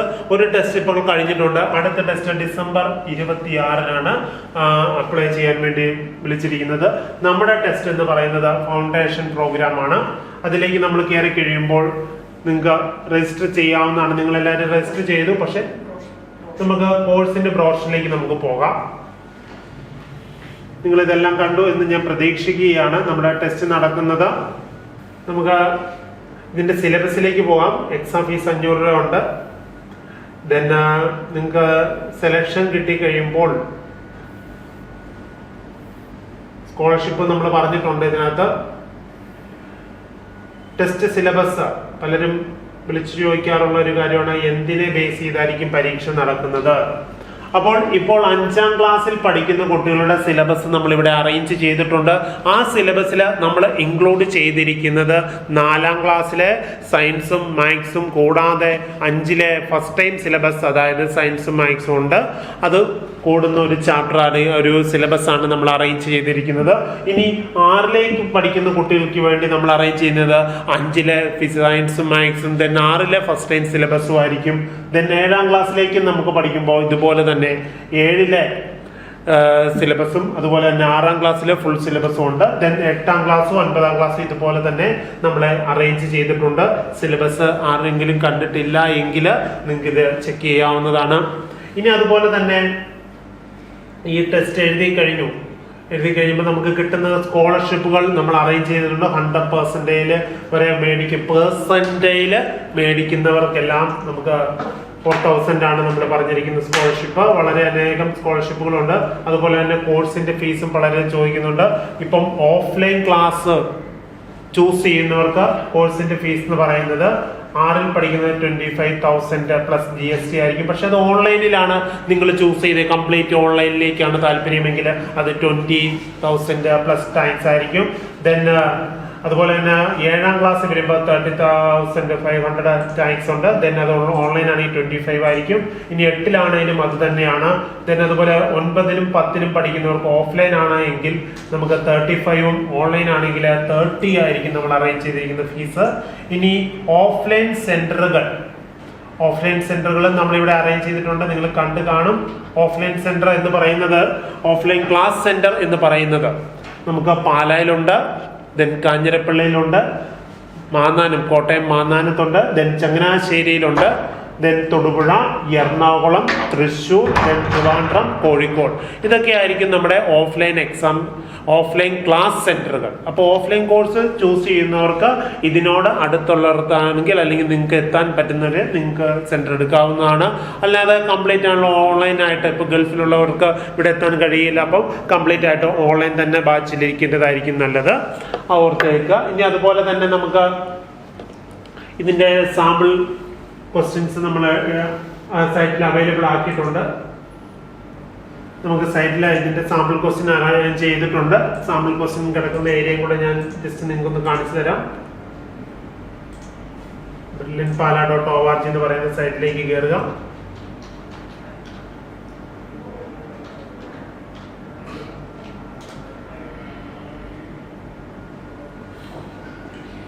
അവിടെ നമ്മൾ കോഴ്സസിലേക്ക് കയറുകയാണെങ്കിൽ സ്ക്രീൻ ടെസ്റ്റ് എടുക്കുമ്പോൾ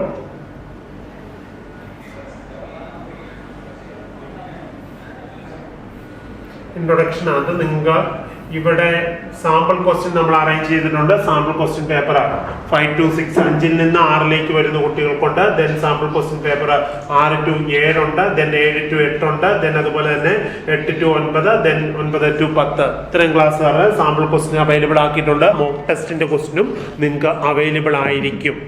അപ്പം മോക്ക് ടെസ്റ്റിന്റെ ക്വസ്റ്റ്യൻ പേപ്പർ നമ്മൾ സൈറ്റിലേക്ക് അപ്ലോഡ് ചെയ്യുന്നുണ്ട്.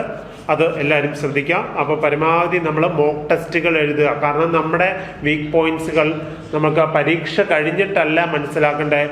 ഓരോ പരീക്ഷയ്ക്ക് മുമ്പ് നല്ല തയ്യാറെടുപ്പുകൾ എടുത്ത് മുന്നോട്ട് തന്നെ പോവുക.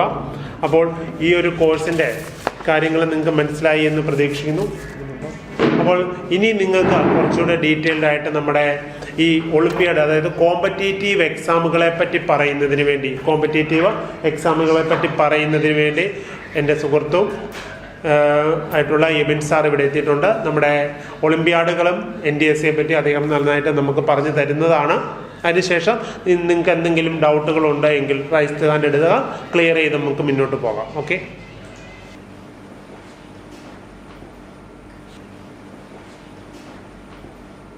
എല്ലാവർക്കും നമസ്കാരം. ഇപ്പോൾ നമ്മളെല്ലാവരും വളരെയധികം പ്രതീക്ഷയോടുകൂടിയാണ് നമ്മൾ ഓരോ കോഴ്സിനെയും ജോയിൻ ചെയ്യുക, അല്ലേ? ഇപ്പം നമ്മളിപ്പോൾ ഈ ഫൗണ്ടേഷൻ കോഴ്സിലേക്ക് വന്നിരുന്നത് നമ്മളൊരു പഠനം ഹോബിയായിട്ട് എടുത്തിട്ടുള്ളവരാണ്. നമ്മൾ എപ്പോഴും സ്കൂളിൽ പഠിച്ചത് കൂടാതെ നമുക്ക് അഡീഷണൽ ആയിട്ട് പഠിക്കാൻ നമുക്ക് സമയമുണ്ട്. അത് കണ്ടെത്തി ആ ഒരു ആഗ്രഹത്തോടു കൂടിയാണ് നമ്മൾ ഓരോരുത്തരും ഫൗണ്ടേഷൻ പ്രോഗ്രാമിലേക്ക് വരിക. അപ്പം നമുക്ക് എപ്പോഴും അറിയാം നമ്മുടെ പഠന കാലഘട്ടത്തിൽ പരീക്ഷകൾക്ക് വളരെ പ്രാധാന്യമാണുള്ളത് അല്ലേ. നമ്മളിത് സ്വയം വിലയിരുത്താനും നമ്മുടെ ബലഹീനതകളും നമ്മുടെ സ്ട്രെങ്തുകളും എന്താണെന്ന് നമ്മളെ മനസ്സിലാക്കി തരുന്നത് എപ്പോഴും ഒരു എക്സാമിലൂടെയാണ് അല്ലേ. നമ്മളിപ്പോൾ ഓരോ ക്ലാസ് കഴിയുമ്പോഴും അടുത്ത ക്ലാസ്സിലേക്കുള്ള പ്രൊമോഷൻ ടെസ്റ്റ് ഉണ്ട്. അതുപോലെ നമ്മൾ സ്കൂളിൽ പഠിക്കുമ്പോൾ തന്നെ നമുക്ക് ഓണം എക്സാം, ക്രിസ്മസ് എക്സാം, അങ്ങനെ ഓരോ ടേമിലി എക്സാം, അങ്ങനെ നമ്മളതെല്ലാം നമ്മൾ കണ്ടക്ട് ചെയ്ത് നമ്മുടെ പഠനം ഒന്ന് വിലയിരുത്തിയാണ് നമ്മൾ മുന്നോട്ട് പോവുക.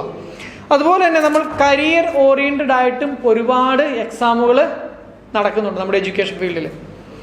അറിയാം, കോമ്പറ്റീവ് എക്സാം എന്നാണ് നമ്മൾ പറയുക. മത്സര പരീക്ഷകൾ ഒരുപാട് പ്രാധാന്യം നമ്മുടെ കരിയറിലുണ്ട്. നമ്മളിപ്പോൾ ഏതൊരു ഫീൽഡിലേക്ക് മാറുക, നമ്മൾ ഏതൊരു കരിയർ നമ്മൾ ചൂസ് ചെയ്യുകയാണെങ്കിലും, അതുപോലെ ഏതൊരു നല്ല ഒരു ഇൻസ്റ്റിറ്റ്യൂഷൻ നമുക്ക് അവിടെ പഠിക്കണമെങ്കിലും നമുക്ക് അവിടെ ഒരു എക്സാമിനെ അഭിമുഖീകരിച്ചേ പറ്റൂ. അത് വളരെ ഇമ്പോർട്ടൻ്റ് ആണ്. അപ്പം ഈ ഒരു മത്സര പരീക്ഷകളെ കുട്ടിക്കാലം മുതൽ തന്നെ സജ്ജമാക്കാൻ വേണ്ടിയാണ് നമ്മൾ എക്സാക്റ്റ് ആയിട്ട് ഈ ഒരു പ്രോഗ്രാം, ഈ ഫൗണ്ടേഷൻ പ്രോഗ്രാം എന്നുള്ളത് നമ്മൾ കണ്ടക്ട് ചെയ്യുക.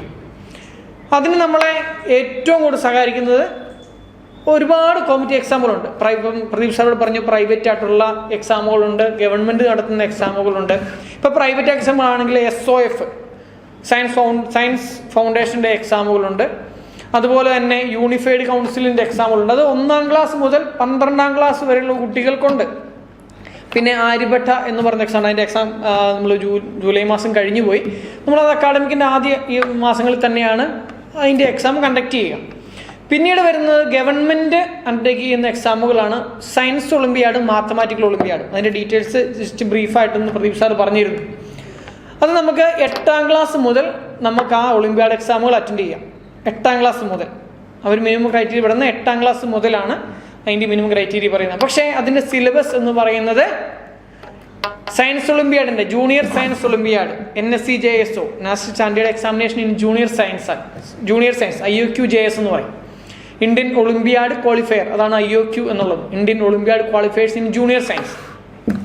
അതിൻ്റെ സിലബസ് എന്ന് പറയുന്നത് 8ലും 9ലും 10ൽ പഠിക്കുന്ന കുറച്ച് കുട്ടികൾക്ക് എഴുതുക. കാരണം ഡേറ്റ് ഓഫ് ബർത്തിൻ്റെ ബേസ് ചെയ്താൽ എഴുതുക. അപ്പം അവർക്ക് വരെ ഇത്രയും ക്ലാസ്സുകളുടെ സിലബസ് ആ ഒറ്റ എക്സാമിലുണ്ടാവും. കാരണം 8ലും 9ലും 10ലും വരെ പഠിക്കുന്ന കുട്ടികളുടെ സിലബസ് ആ എക്സാമിനുണ്ടാകും. അപ്പം നമുക്കറിയാം 8ാം ക്ലാസ്സിലെ ഒരു കുട്ടിയും 9ാം ക്ലാസ്സിലെ കുട്ടിയും അഡ്വാൻസ് ആയിട്ട് പഠിക്കുന്നതിൻ്റെ മേന്മ എന്താണ്. കാരണം നമുക്കറിയാം, നമ്മളിപ്പം ഏതൊരു നാഷണൽ ലെവൽ UPSC എക്സാം എടുത്താലും സിവിൽ സർവീസ് എക്സാമിനേഷൻ എടുത്താലും ഏറ്റവും കൂടുതൽ നല്ല റാങ്കുകളൊക്കെ ഒരു 5 കൊല്ലം മുൻപ് വരെ കിട്ടിക്കൊണ്ടിരുന്ന എവിടെയായിരുന്നു? സ്വാഭാവികമായിട്ടും നോർത്ത് ഇന്ത്യൻ അല്ലെങ്കിൽ ഈസ്റ്റ് ഇന്ത്യ സൈഡിലായിരുന്നു. കേരളം സൗത്ത് ഇന്ത്യയിലേക്ക് കിട്ടുന്നത് വളരെ ചുരുക്കമാണ്. എന്നാൽ 5 വർഷമായിട്ട് സ്ഥിതികളിൽ മാറ്റമുണ്ട്. കാരണം നമ്മുടെ കരിക്കുലത്തിൽ അല്ലെങ്കിൽ കുട്ടികൾ ട്രെയിൻഡ് ആകാൻ തുടങ്ങി. അതാണ് മെയിൻ കാര്യം. നമ്മൾ നേരത്തെ പഠിച്ചുകൊണ്ടിരിക്കുമ്പം 6ാം ക്ലാസ്സിൽ പഠിക്കുന്ന ഒരു കുട്ടി 6ാം ക്ലാസ്സിലെ കാര്യങ്ങൾ പഠിച്ചു, 7 വന്നു കഴിയുമ്പം കുറച്ച് കാര്യങ്ങൾ പഠിച്ചു, 7ാം ക്ലാസ്സിലെ കാര്യങ്ങൾ പഠിച്ചു, പ്ലസ് 6ാം ക്ലാസ്സിലെ കുറച്ച് കാര്യത്തിൻ്റെ തുടർച്ചയായിട്ടാണ് പഠിച്ചുകൊണ്ടിരുന്നത്. അങ്ങനെയാണ് നമ്മുടെ എഡ്യൂക്കേഷൻ, നമ്മുടെ കരിക്കുലം അങ്ങനെയായിരുന്നു പോയിക്കൊണ്ടിരുന്നത്. എന്നാൽ നമ്മൾ ട്രെയിനിങ് അതുപോലെ ഓരോ ഫൗണ്ടേഷൻ പ്രോഗ്രാമിൽ ചേർന്നപ്പോൾ മുതൽ നമുക്ക് എന്താണ് പഠിക്കുക? നമ്മൾ 6ാം ക്ലാസ്സിൽ പഠിക്കുമ്പോൾ തന്നെ 7ാം ക്ലാസ്സിലെ കുറച്ച് കാര്യങ്ങൾ പഠിക്കും. 7ാം ക്ലാസ്സിൽ പഠിക്കുമ്പം 8ാം ക്ലാസ് 9ാം ക്ലാസ്സിലെയും കുറച്ച് കാര്യങ്ങൾ പഠിക്കും. 8ാം ക്ലാസ്സിൽ പഠിക്കുമ്പം 9ലെയും 10ലെയും കുറച്ച് കാര്യങ്ങൾ കൂടി പഠിക്കും. 9ലും 10ലും വരുമ്പോൾ എക്സാക്റ്റ് +1 +2ൻ്റെ ഫണ്ടമെൻ്റൽ ആയിട്ടുള്ള കാര്യങ്ങൾ നമ്മൾ 10ാം ക്ലാസ് കഴിയുമ്പോൾ തന്നെ തീർത്ത് പഠിക്കും. ഫണ്ടമെൻ്റൽ ആയിട്ടുള്ള കാര്യങ്ങൾ, എക്സ്ട്രാ ഡീപ്പിലേക്ക് പോലെ ഫണ്ടമെൻ്റൽ ആയിട്ടുള്ള കാര്യങ്ങൾ. അപ്പോൾ സ്വാഭാവികമായിട്ടും നമുക്ക് +1 +2 വന്നു കഴിയുമ്പോൾ എന്താ ഈ അവസ്ഥ? നമുക്ക് നല്ല രീതിയിൽ യാതൊരു ടെൻഷനും ഇല്ലാതെ നമ്മൾ പഠിച്ച കാര്യങ്ങൾ തന്നെ അതിൽ നിന്ന് തന്നെ നമ്മളൊരു കാര്യം പഠിച്ച് ഒരു പുതിയ കാര്യം പഠിച്ചു തുടങ്ങും. നമുക്കറിയാം 10ാം ക്ലാസ്സിൽ നിന്നും എൻറ്റയർലി ഡിഫറെൻ്റ് ആയിട്ടാണ് +1 +2 ക്ലാസ്സുകൾ സ്റ്റാർട്ട് ചെയ്യുക. നമ്മൾ പഠിച്ചതായിട്ട് യാതൊരു ബന്ധമില്ലാത്ത കാര്യങ്ങളാണ് അല്ലേ പുതിയതായിട്ട് +1 +2 വന്നു കഴിയുമ്പോൾ. അപ്പം ഈ +1 +2 വന്നു കഴിയുമ്പോൾ തന്നെ നിങ്ങൾക്ക് ഫെമിലിയർ ആയിട്ടുള്ള കാര്യങ്ങളാണ് നിങ്ങൾ പഠിക്കുന്നതെങ്കിൽ സ്വാഭാവികമായിട്ടും നിങ്ങൾക്ക് ആ ടോപ്പിക്കുകളോടും ആ സബ്ജക്റ്റുകളോടും നല്ല ഇൻട്രസ്റ്റ് ഉണ്ടാവും. കാരണം നിങ്ങൾ ഓൾറെഡി പഠിച്ച ഒരാൾ ഇപ്പോൾ ഞാനൊന്ന് പഠിച്ച് എനിക്കൊരു അത്യാവശ്യം എൻ്റെ കാര്യങ്ങൾ അറിയാം. അപ്പോൾ സ്വാഭാവികമായിട്ടും നമുക്ക് അതിന് ഇൻട്രസ്റ്റ് ഉണ്ടാവും. അപ്പോൾ നമ്മുടെ പഠനം സ്മൂത്തായിട്ട് പോവുകയും ചെയ്യും. മാത്രമല്ല ആ +1 +2 വരുമ്പം അഡ്വാൻസ് ആയിട്ടുള്ള കാര്യങ്ങൾ വരുമ്പോഴും അതിനെ അക്സെപ്റ്റ് ചെയ്യാനുള്ള സ്പേസും ടൈമും നമുക്കുണ്ടാവും. അതുകൊണ്ടാണ് നമ്മൾ അഡീഷണലായിട്ട് എക്സാമുകൾ നടത്തുകയും ടോപ്പിക്കുകൾ അവരിലേക്ക് കൊടുക്കുകയും ചെയ്തു പോകുന്നത്. പിന്നെ വരുന്ന മെയിൻ എക്സാം എന്ന് പറയുന്നത് NTSE ആണ്, നാഷണൽ ടാലൻറ്റ് സെർച്ച് എക്സാമിനേഷൻ. അതറിയപ്പെടുന്നത് മിനി സിവിൽ സർവീസ് എക്സാം എന്നാണ്. ഒരു എക്സാമ്പിൾ പറയാം. ഒരു 3 വർഷം മുമ്പ് ഇവിടുന്ന് IIT മദ്രാസിൽ പഠിച്ച് ഫൈനൽ ഇയർ ആയ കുട്ടി ഇവിടെ വന്നു. നമ്മുടെ ബ്രില്യൻറ്റിലെ സ്റ്റുഡൻ്റ് ആയിരുന്നു, എഞ്ചിനീയറിംഗ് സ്റ്റുഡൻ്റ് ആയിരുന്നു. കുട്ടി ഒന്ന് പറഞ്ഞു, ഒരേ ക്ലാസ്സിൽ പഠിച്ച 2 പേര് ഇവിടെ ബ്രില്യൻറ്റിൽ ഒരേ ക്ലാസ്സിൽ പഠിച്ച കുട്ടികളാണ്. അവർക്ക് 2 പേർക്കും മദ്രാസ് IIT തന്നെ കോഴ്സിന് വിഷയം കിട്ടി. പക്ഷെ ഒരാൾ അല്പം ഉഴപ്പി, IIT ചെന്ന് കഴിഞ്ഞപ്പോൾ അല്പം ഉഴക്കി, ആൾക്ക് CGA പോയിന്റ് വന്ന ഒരു 6 പോയിന്റ് സംതിങ് ആണ്. പക്ഷേ നമ്മൾ വന്ന കുട്ടിക്ക് ഏകദേശം 8 പോയിന്റിന് മുകളിൽ കിട്ടി. ഇപ്പോൾ അവർക്ക് 2 പേർക്കും ക്യാമ്പസ് പ്ലേസ്മെൻറ്റ് ജോലിയായി കിട്ടിയപ്പം 2 പേരും ഇൻ്റർവ്യൂ അറ്റൻഡ് ചെയ്തു. സ്വാഭാവികമായിട്ട് കൂട്ടുകാരന് ഇച്ചിരി മാർക്ക് കുറവാണല്ലോ, 6.5 സംതിങ്. പക്ഷേ ഇൻ്റർവ്യൂ ഇറങ്ങി കഴിഞ്ഞ് വന്നപ്പോൾ അവൻ ക്വാളിഫൈഡ് ലിസ്റ്റിൽ പേരുണ്ട്. ക്യാമ്പസിൽ നിന്ന് റിക്രൂട്ട്മെൻറ്റ് ചെയ്ത് പ്ലേസ്മെൻറ്റ് കിട്ടിയ കുട്ടിയുടെ ലിസ്റ്റിൽ പേരുണ്ട്. അപ്പോൾ സ്വാഭാവികമായിട്ടും അവൻ പറഞ്ഞു, അപ്പോൾ അവർക്ക് ഫ്രണ്ട്സിനൊക്കെ ഒരു എന്തായാലും ഇപ്പോൾ എന്താണ് കാര്യം, മറ്റൊന്നുമല്ല, ആള് NDSC സ്റ്റേജ് 2 ക്വാളിഫൈഡ് ആയിരുന്നു. അത് മാത്രമാണ് കാര്യം. കാരണം അവർ ഇൻ്റർവ്യൂ നോക്കിക്കഴിഞ്ഞപ്പോൾ NDSC സ്റ്റേജ് 2 ക്വാളിഫൈഡ് ആണ്. അതായത് അന്ന് ഏകദേശം 1000 പേർക്കാണ് ഇന്ത്യയിൽ NDSC സ്റ്റേജ് 2 കിട്ടുക. ഓൾ ഇന്ത്യയിൽ 1000 പേർക്കാണ് സ്റ്റേജ് 2 ക്വാളിഫൈ ആകുക. പക്ഷേ ഒരു 3 വർഷം മുമ്പ് 2018 ഇവർ പോളിസി മാറ്റി 2000 പേർക്ക് വരെ NDSC സ്റ്റേജ് 2 ക്വാളിഫൈ ചെയ്യാം. എൻ്റെ റൂൾസ് മാറ്റി 2000 പേർക്ക് ഇപ്പോൾ ക്വാളിഫിക്കേഷൻ കൊടുക്കുന്നുണ്ട്. അന്ന് 1000-ൽ ഒരുവനാണ് അവൻ. അപ്പോൾ സ്വാഭാവികമായിട്ടും അവൻ നിസ്സാരനല്ല. പിന്നെ അറിയാലോ, IIT അഡ്മിഷൻ കിട്ടണമെങ്കിൽ ആളുടെ എഡ്യൂക്കേഷണലായിട്ട് നല്ല ക്വാണ്ടിറ്റി ഉള്ള ആളാണ്. അതുകൊണ്ട് അത്രയും നമ്മൾ ഒത്തിരി പേര് ഒരുപാട് എക്സ്ട്രാ കരിക്കുലർ ആക്ടിവിറ്റീസിലൊക്കെ പങ്കെടുക്കുന്നുണ്ട്. പക്ഷേ നമ്മുടെ അക്കാഡമിക് നോളജ്, നമ്മുടെ സബ്ജക്റ്റ് നോളജ് എവിടെയും ഏതൊരു എക്സാമിനും നല്ലൊരു ഹൈ ഡിറ്റർമിനേഷൻ ചിന്തിക്കുന്ന ഒരാളൊക്കെയാണെങ്കിൽ സബ്ജക്റ്റ് നോളജ് വളരെ ഇമ്പോർട്ടൻ്റ് ആണ്. പറയാം, നമ്മൾ ഹോബീസ് എന്ന് പറഞ്ഞാൽ ഒരുപാട് ഡാൻസ് ചെയ്യുന്നവരുണ്ട്, ഡ്രോയിങ് ചെയ്യുന്നവരുണ്ട്. അതൊക്കെ അവരുടെ ഹോബി. അത് അവരുടെ ഹോബി എന്ന് പറഞ്ഞാൽ ഹോബി എന്ന് പറഞ്ഞാൽ നമ്മൾ ശരിക്കും എന്താ നമ്മൾ ചെയ്യുക, നമുക്ക് നമ്മുടെ ഇടവേളകളിൽ നമുക്ക് കിട്ടുന്ന ഫ്രീ ടൈമിൽ നമ്മൾ ചെയ്യുന്ന എന്താണോ അതാണ് നമ്മുടെ ഹോബി എന്ന് പറയാം, അല്ലേ? നമ്മുടെ ഡ്യൂട്ടി എന്ന് പറഞ്ഞാൽ ഒരു ആസ് എ സ്റ്റുഡൻറ്റ് നമ്മുടെ ജോലി, ഒരു കുട്ടിയുടെ ജോലി എന്ന് പറഞ്ഞാൽ പഠിക്കുക എന്നുള്ളതാണ്. അത് കഴിഞ്ഞ് കിട്ടുന്ന ഫ്രീ ടൈമിൽ അഡീഷണലായിട്ട് പഠന കാര്യങ്ങൾ ശ്രദ്ധിക്കുന്നവരാണ് സ്വാഭാവികമായിട്ടും അക്കാഡമിക് എക്സലൻസ് എന്ന രീതിയിൽ പെർഫോമൻസ് ചെയ്യുക, അല്ലേ? നമുക്ക് എവിടെ ചെന്നാലും ട്രെയിൻഡ് ആയിട്ടുള്ള ആൾക്കാരെയും അതുപോലെ അക്കാഡമിക്കലി നല്ല എക്സലൻസ് ഉള്ള ആൾക്കാരെയുമാണ് എവിടെയും ചൂസ് ചെയ്യുക. ബാക്കി ഒരു പ്രൊഫഷൻ മോശമാണെന്നല്ല. നമുക്കൊരു കോമ്പറ്റേറ്റീവ് എക്സാമിൽ പങ്കെടുക്കണമെങ്കിൽ നമുക്ക് സബ്ജക്ട് നോളജ് വളരെ ഇമ്പോർട്ടൻ്റ് ആണ്, ഇല്ലേ? ഇപ്പോൾ നമ്മൾ എന്തുകൊണ്ടാണ് ഒരു ഫൗണ്ടേഷൻ പ്രോഗ്രാം തിരഞ്ഞെടുത്താൽ നിങ്ങൾക്ക് എത്രമാത്രം ഹെൽപ്പ് വരും എന്ന് പറഞ്ഞാൽ, നമ്മളൊരു കോമ്പറ്റേറ്റീവ് എക്സാം സക്സസ് ചെയ്യണമെങ്കിൽ 3 കാര്യങ്ങൾ ശ്രദ്ധിക്കണം. 1, സബ്ജക്ട് നോളജ് നല്ലപോലെ ഉണ്ടായിരിക്കണം.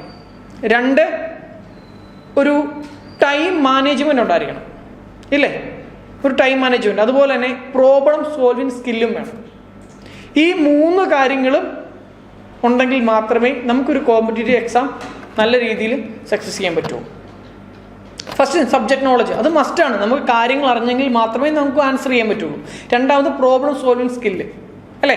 ഒരു ആൻസർ കിട്ടിയാൽ അതിനെ ഏത് മെത്തഡോളജി യൂസ് ചെയ്ത് അതിനെ സോൾവ് ചെയ്യാൻ പറ്റും എന്ന് നമുക്ക് പെട്ടെന്നുള്ളൊരു ഐഡിയ ഉണ്ടാവാം. 3 ടൈം മാനേജ്മെൻറ്റ്. ഒരു നിശ്ചിത ടൈമിനുള്ളിൽ നമുക്ക് ഈ പ്രോബ്ലം സോൾവ് ചെയ്യാനും പറ്റണം. ഈ 3 കാര്യങ്ങൾക്കും വേണ്ടിയുള്ള ഒരു ട്രെയിനിങ് ആണ് ഏതൊരു ഫൗണ്ടേഷൻ പ്രോഗ്രാമും പ്രൊവൈഡ് ചെയ്യുക. അപ്പം പ്രത്യേകം ശ്രദ്ധിക്കുക. ഒരു പ്രോഗ്രാം വന്നു കഴിയുമ്പം നമ്മളറിയാം, നമുക്കിപ്പം ഓൺലൈനായിട്ടാണ് സ്ക്രീനിൻ്റെ എക്സാം വരിക. കഴിഞ്ഞ വർഷം ഒരു പേരൻറ്റ് വിളിച്ചു, സാറേ ഞങ്ങൾക്കൊരു അബദ്ധം പറ്റിപ്പോയി, ഞങ്ങൾ ഗൂഗിളിൽ സെർച്ച് ചെയ്താണ് എക്സാം എഴുതി ആൻസർ ചെയ്തത്, അതുകൊണ്ട് ഞങ്ങൾ ഇത്തവണ അഡ്മിഷൻ എടുക്കുന്നില്ല. ഞാൻ ശരിക്കും ആ പേരൻറ്റിനെ അപ്രിഷ്യേറ്റ് ചെയ്തു. കാരണം നല്ലൊരു ഡിസിഷനാണ്. നമ്മൾ ഓരോ കുട്ടിയും അവരുടെ ക്യാരക്ടർ ഫോം ആവുന്ന അവരുടെ കുടുംബത്തിൽ നിന്നാണ്, അല്ലേ? അപ്പം നമ്മളൊരു എക്സാമിന് നമ്മൾ പേരൻസ് ഇതിന് കൂട്ടുനിന്നാൽ പിന്നീട് നമുക്കൊരിക്കലും ഒരു തെറ്റ് കാണിക്കുമ്പോൾ ആ കുട്ടീനെ ചൂണ്ടിക്കാണി നീ കാണിക്കുന്നത് തെറ്റാണ് എന്ന് പറഞ്ഞു കൊടുക്കാനുള്ള ചങ്കൂറ്റം പേരൻസിനുണ്ടാവണം. നിങ്ങളിപ്പോഴേ അത് മാറ്റിയിട്ട് നിങ്ങൾ ആ ഒരു രീതി നിങ്ങൾ ചെറിയ ഹെൽപ്പ് ചെയ്ത് കൊടുക്കുകയാണെങ്കിൽ ആ കുട്ടിയുടെ ഭാവി എന്താവുമെന്ന് നമുക്ക് പറയാൻ പറ്റില്ല. ഒരുപക്ഷെ ഇപ്പോൾ എല്ലാം നല്ല മാർക്കും കാര്യങ്ങളും വരും, പക്ഷേ ജീവിതത്തിൽ ടേണിംഗ് പോയിന്റ് വരുന്ന ഒരു അവസരം ഉണ്ടാവും. ആ ഒരു അവസരത്തിൽ ഒരുപക്ഷെ നമുക്ക് കൈവിട്ട് പോയിന്നിരിക്കും. അതുകൊണ്ട് നമ്മളെപ്പോഴും ജെന്യൂൻ ആയിട്ടിരിക്കുക. നമ്മുടെ ആറ്റിറ്റ്യൂഡ് എന്നുള്ളത് വളരെ ക്ലീൻ ആയിരിക്കണം. നമ്മളെപ്പോഴും പേരൻസ് ഒരിക്കലും ഇങ്ങനൊരു മാൽ പ്രാക്ടീസ് കുട്ടികളുടെ ഭാഗത്തു നിന്നുണ്ടായാൽ നിങ്ങൾ അതിനെ സപ്പോർട്ട് ചെയ്യരുത്, അപ്രിഷ്യേറ്റ് ചെയ്യരുത്, തിരുത്തി തന്നെ കൊടുക്കുക. കാരണം ഈ ഒരു അക്കാഡമിക് ഇയർ ഓൺലൈൻ ആയിരുന്നപ്പോൾ കുട്ടിയുടെ ക്ലാസ് ടീച്ചറും എല്ലാം പേരൻസ് തന്നെയായിരുന്നു. അപ്പോൾ പേരൻസിൻ്റെ ഒരു മോണിറ്ററിങ് വേണം കുട്ടിയുടെ ഓരോ കാര്യങ്ങളും മുന്നോട്ട് പോകുവാൻ. അപ്പോൾ ഇത്രയും കാര്യങ്ങൾ പ്രത്യേകം ശ്രദ്ധിക്കുക. മോക്ക് ടെസ്റ്റ് നമ്മുടെ എക്സാം നടക്കുന്ന പ്ലാറ്റ്ഫോം നിങ്ങൾക്കൊന്ന് ഫെമിലിയർ ആവാൻ വേണ്ടിയാണ് മെയിൻ ഉദ്ദേശം ഞങ്ങൾ ഈ എക്സാം കണ്ടക്ട് ചെയ്യുന്നത്. കാരണം നിങ്ങൾ സ്കൂളുകളിലൊക്കെ എക്സാം എഴുതുമ്പോൾ ഒരുപക്ഷെ സൂമിലും കാര്യങ്ങളൊക്കെ വന്ന് അവർക്ക് ഫോട്ടോ അയച്ചു കൊടുക്കുക, അങ്ങനെയൊക്കെ രീതിയിലാണ് സ്കൂളുകളിലൊക്കെ എക്സാം നടക്കുക. പക്ഷേ നമ്മൾ എക്സാക്റ്റ് ആയിട്ട് നമുക്കൊരു പ്ലാറ്റ്ഫോമിലാണ് എക്സാം നടക്കുക. അതെങ്ങനെയാണെന്നുള്ള കാര്യങ്ങളൊക്കെ ബ്രില്യൻറ്റ് പാല ജൂനിയേഴ്സ് എന്ന നമ്മുടെ ബ്രില്യൻറ്റിൻ്റെ യൂട്യൂബ് ചാനലാണ്, കുട്ടികൾക്ക് വേണ്ടിയുള്ള യൂട്യൂബ് ചാനലാണ്.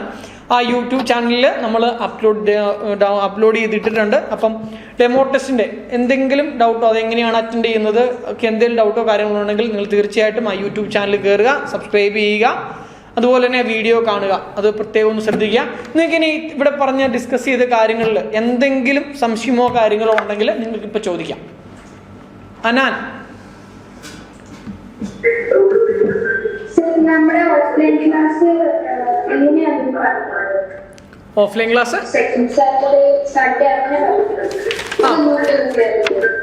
എത്രാം ക്ലാസ്സിലാണ് മോള് പഠിക്കുന്നേ? ഇപ്പൊ 8ാം ക്ലാസ്സിലാണ്. ഇനി അടുത്തല്ലോ 9ാം ക്ലാസ്സിലോട്ടല്ലേ? ഹലോ, നമുക്കുണ്ട് സെക്കൻഡ് സാറ്റർഡേയിലും 2 രീതിയിലാണ് ഓഫ്ലൈൻ ക്ലാസ്സസ് പോവുക. ഓഫ്ലൈൻ ക്ലാസ് തുടങ്ങി കഴിഞ്ഞാൽ 9ാം ക്ലാസ്സിൽ പഠിക്കുന്ന കുട്ടിക്ക് 2 രീതിയിലാണ് ക്ലാസ് പോകുക. ഒന്ന് സെക്കൻഡ് സാറ്റർഡേ ക്ലാസ് ഉണ്ടാവും, ഫസ്റ്റ് സൺഡേയും 4th സൺഡേയും ക്ലാസ് ഉണ്ടാവും. Hello, second Saturday, first Sunday, 4th Sunday full day class ഉണ്ടാവും. പിന്നെ പബ്ലിക് ഹോളിഡേയ്സിലും അതുപോലെ വെക്കേഷൻസിലും നമുക്ക് ക്ലാസ് ഉണ്ടാവും. മനസ്സിലായോ? രണ്ടാമത്തെ രീതി എന്ന് പറഞ്ഞത് second Saturday full day class ഉണ്ടാവും, എല്ലാ സൺഡേയ്സിലും ആഫ്റ്റർനൂൺ ക്ലാസ് ഉണ്ടാവും. ക്ലിയർ ആയോ? അതുപോലെ തന്നെ പബ്ലിക് ഹോളിഡേയ്സിലും വെക്കേഷൻ ടൈമിലും ഫുൾ ഡേ ക്ലാസ് ഉണ്ടാവും. മോളെ ക്ലിയർ ആയോ? ഓക്കെ. ആ, Vinayak. Hello sir. Good evening Vinayak, പറയൂ. നമുക്കിപ്പോ വെബ്സൈറ്റിൽ കുറച്ച് questions sample question paper available ആണ്. അതുപോലെ നമുക്ക് വേറെ എവിടെയെങ്കിലും ക്വസ്റ്റ്യൻസ് കിട്ടാൻ വഴിയുണ്ടോ? നമ്മൾ മോക്ക് ടെസ്റ്റ് കണ്ടക്ട് ചെയ്തിട്ടുണ്ട്. 1ാമത്തെ മോക്ക് ടെസ്റ്റ് കണ്ടക്ട് ചെയ്തിട്ടുണ്ട് ഈ ഇന്നലെ ശനിയാഴ്ച 15-ാം തീയതി. അതിന്റെ ക്വസ്റ്റ്യൻ പേപ്പറും നമ്മൾ അവൈലബിൾ ആക്കി തരുന്നതാണ് കേട്ടോ. Okay sir. ഓക്കെ. ഗിരീഷ്. സാറേ, ഞാൻ ഗുഡ് ഈവനിങ് സാർ. ഞാനൊരു സാർ കുഞ്ഞിന്റെ പാരന്റാണ്. സാർ 2-3 കാര്യങ്ങളാണ് ഞാൻ ചോദിക്കാൻ ഉദ്ദേശിച്ചത്. ഒന്ന്, നമുക്ക് ഈ ഓൺലൈൻ ക്ലാസ്സുകൾ ഒരു സമയത്ത് അറ്റൻഡ് ചെയ്യാനായിട്ട് പറ്റിയില്ലെങ്കിൽ ആ ക്ലാസ്സുകൾ നമുക്ക് ഒരു റെക്കോർഡ് വെർഷൻ വൺസിനെ അറ്റൻഡ് ചെയ്യാൻ പറ്റിയില്ല എന്നുണ്ടെങ്കിൽ കിട്ടാനായിട്ട് അവസരമുണ്ടോ? അതായത് രണ്ടാമത്തെ ചോദ്യം, പിന്നെ ഈ NTSC പോലെയുള്ള എക്സാമുകൾ, NTSC അല്ല ഞാൻ ഉദ്ദേശിച്ചത്, ഈ ഒളിമ്പിയാഡ് പോലെയുള്ള എക്സാംസിനൊക്കെ സ്കൂളിൽ നിന്ന് കളക്റ്റീവായിട്ട് മിനിമം നമ്പർ ഓഫ് അപ്ലിക്കൻസ് വേണം എന്നുള്ള രീതിയിൽ ഞാൻ ഇങ്ങനെ വായിച്ചായിട്ട് ഓർക്കുന്നു. ശരി, കറക്റ്റ് ഞാൻ ഓർക്കുന്നില്ല. ഒരു ഇൻഡിവിജ്വൽ ലെവലിൽ നമുക്കത് അപ്ലൈ ചെയ്യാനായിട്ട് പറ്റുമോ എന്നുള്ളത്. പിന്നെ മൂന്നാമത്തെ കാര്യം, സാർ ഈ സിലബസ് കൊടുത്തിരിക്കുന്നത് പരീക്ഷയ്ക്കുള്ള സിലബസ്, ഓരോ ക്ലാസ്സിനുള്ള സിലബസ് കൊടുത്തിരിക്കുന്നത് അതിന് പിന്നെ ടോപ്പിക്സ് മാത്രമേ ഉള്ളൂ. ടോപ്പിക്സ് വായിക്കേണ്ട പുസ്തകങ്ങൾ ഏതാണ്? അതായത് ഇപ്പം കുഞ്ഞുങ്ങളുടെ NCERT പുസ്തകമാണോ, അല്ലെങ്കിൽ വേറെ ഏതെങ്കിലും പുസ്തകങ്ങൾ സജസ്റ്റ് ചെയ്യുന്നുണ്ടോ? ഇപ്പൊ ഞാൻ ചില ചോദ്യങ്ങളൊക്കെ അതിനകത്ത് ഇങ്ങനെ കണ്ടപ്പെടുത്തിക്കും. അത് ഈ എന്റെ കുഞ്ഞ് 5ലാണ് പഠിക്കുന്നത്. അപ്പൊ അവന് എഴുതിയ 4-ലോ 5-ലോ അത് ആ ക്വസ്റ്റ്യൻസിന് എല്ലാ ക്വസ്റ്റ്യൻസിനും പറ്റിയ മാറ്റർ ഇല്ല, പുസ്തകത്തിൽ ഇല്ല എന്ന് എനിക്ക് തോന്നി. അപ്പൊ അതിന് പുസ്തകങ്ങൾ വേറെ എന്തെങ്കിലും സജസ്റ്റ് ചെയ്യുന്നുണ്ടോ, അല്ലെങ്കിൽ ഏത് പുസ്തകമാണ് സ്റ്റാൻഡേർഡ് ആയിട്ട് എടുക്കുന്നുണ്ട്? ഇത്രയും കാര്യങ്ങൾ. ഓക്കെ സാർ ചോദിച്ച ഫസ്റ്റ് കാര്യം, നമ്മുടെ ഓൺലൈൻ ക്ലാസ്സുകൾ പോകുന്നതിൽ 2 രീതിയിലുണ്ട്. ഒന്ന് റെക്കോർഡ് ക്ലാസ്സും ഉണ്ട്, ഒന്ന് ലൈവ് ക്ലാസ്സസും ഉണ്ട്. ലൈവ് ക്ലാസ് എന്ന് പറഞ്ഞാൽ എല്ലാ സെക്കൻഡ് സാറ്റർഡേയ്സിലും ഒരു ടോപ്പിക്ക് നമ്മൾ ലൈവായിട്ട് സെക്ഷൻ എടുക്കും. അതിൻ്റെ റെക്കോർഡ് വേർഷൻ നിങ്ങൾക്ക് നിങ്ങളുടെ സ്റ്റുഡൻറ്റ് പ്രൊഫൈൽ അവൈലബിൾ ആക്കി തരികയും ചെയ്യും. നമ്മുടെ ക്ലാസ്സസ് റെക്കോർഡ് രാവിലെ 2 മണി മുതൽ രാത്രി 11 മണി വരെ നിങ്ങൾക്ക് അവൈലബിൾ ആണ്. അത് കാണുമ്പോൾ ഇന്നൊരു ദിവസം കാണാൻ നിങ്ങൾക്ക് മാർഗ്ഗമില്ല, നിങ്ങൾക്ക് പിറ്റേ ദിവസം കാണാം. ആ ടോപ്പിക്കിൻ്റെ ആ ഒരു ക്ലാസ് സെക്ഷൻ അതിൻ്റെ മോഡൽ എക്സാം കഴിയുന്നോടം വരെ നിങ്ങൾക്ക് നിങ്ങളുടെ പ്രൊഫൈലിൽ അവൈലബിൾ ആയിരിക്കും. മോഡൽ എക്സാം എന്ന് പറഞ്ഞാൽ നമുക്ക് ഓരോ ടോപ്പിക്ക് കഴിയുമ്പോഴും നമുക്കതിന് എക്സാം ഉണ്ടാവും. ഇപ്പോൾ ഫിസിക്സിൻ്റെ ആദ്യത്തെ ടോപ്പിക്ക് കഴിഞ്ഞു, ആ ടോപ്പിക്ക് കഴിയുമ്പം ആ ടോപ്പിക്കിൻ്റെ എക്സാമിനോട് മുന്നോടിയായിട്ട് ആ ടോപ്പിക്കിൻ്റെ ലൈവായിട്ടൊരു ഡൗട്ട് ക്ലിയറൻസ് സെക്ഷൻ വെക്കും.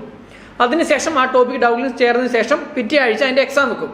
അതുപോലെ ഓരോ സബ്ജക്റ്റും ഫിസിക്സ്, കെമിസ്ട്രി, ബയോളജി, മാത്സ് ഈ 4 സബ്ജക്റ്റിൻ്റെയും ഇതുപോലെ എക്സാം കഴിഞ്ഞ് കഴിയുമ്പോഴാണ് മോഡൽ എക്സാം വരിക. അപ്പോൾ ഈ മോഡൽ എക്സാമും കഴിഞ്ഞതിന് ശേഷമായിരിക്കും നമ്മൾ പ്രൊഫൈലിൽ നിന്ന് ആ വീഡിയോസ് റിമൂവ് ചെയ്യുക. ഓക്കെ. പിന്നെ രണ്ടാമത്തെ കേസ് ഒളിമ്പിയാഡ് എക്സാമിൽ രജിസ്റ്റർ ചെയ്യേണ്ടത് 2 കൊല്ലം, അതായത് നമ്മൾ ഈ കോവിഡ് പാൻഡമിക്കിൻ്റെ കാലഘട്ടത്തിന് മുമ്പ് വരെ നമ്മൾ ഓരോ സ്കൂൾ സെൻറ്റർ ബേസ് ആയിരുന്നു രജിസ്ട്രേഷൻ. ആദ്യം സ്കൂൾ രജിസ്ട്രേഷൻ ചെയ്യണം, അതിനുശേഷം ഇൻഡിവിജ്വൽ രജിസ്ട്രേഷൻ ചെയ്യണം. ഇപ്പോൾ ആ ഒരു സ്ഥിതി മാറിയിട്ട് ഇൻഡിവിജ്വലായിട്ട് നമുക്ക് രജിസ്ട്രേഷൻ ചെയ്യാം. നമുക്ക് ഒളിമ്പിയാഡിൻ്റെ ഈ വർഷത്തെ 2021-2022 വർഷത്തിലെ ഒളിമ്പിയാഡിൻ്റെ ഡേറ്റ് ഒക്ടോബർ മാസം 15 ആയിരുന്നു. അത് കഴിഞ്ഞു പോയി. നമ്മൾ കഴിഞ്ഞ ഓറിയൻറ്റേഷനിൽ അതുപോലെ നമ്മുടെ യൂട്യൂബ് ചാനലും വഴി അതിൻ്റെ ഡീറ്റെയിൽസ് നമ്മൾ എല്ലാവർക്കും വേണ്ടി പ്രൊവൈഡ് ചെയ്തിരുന്നു.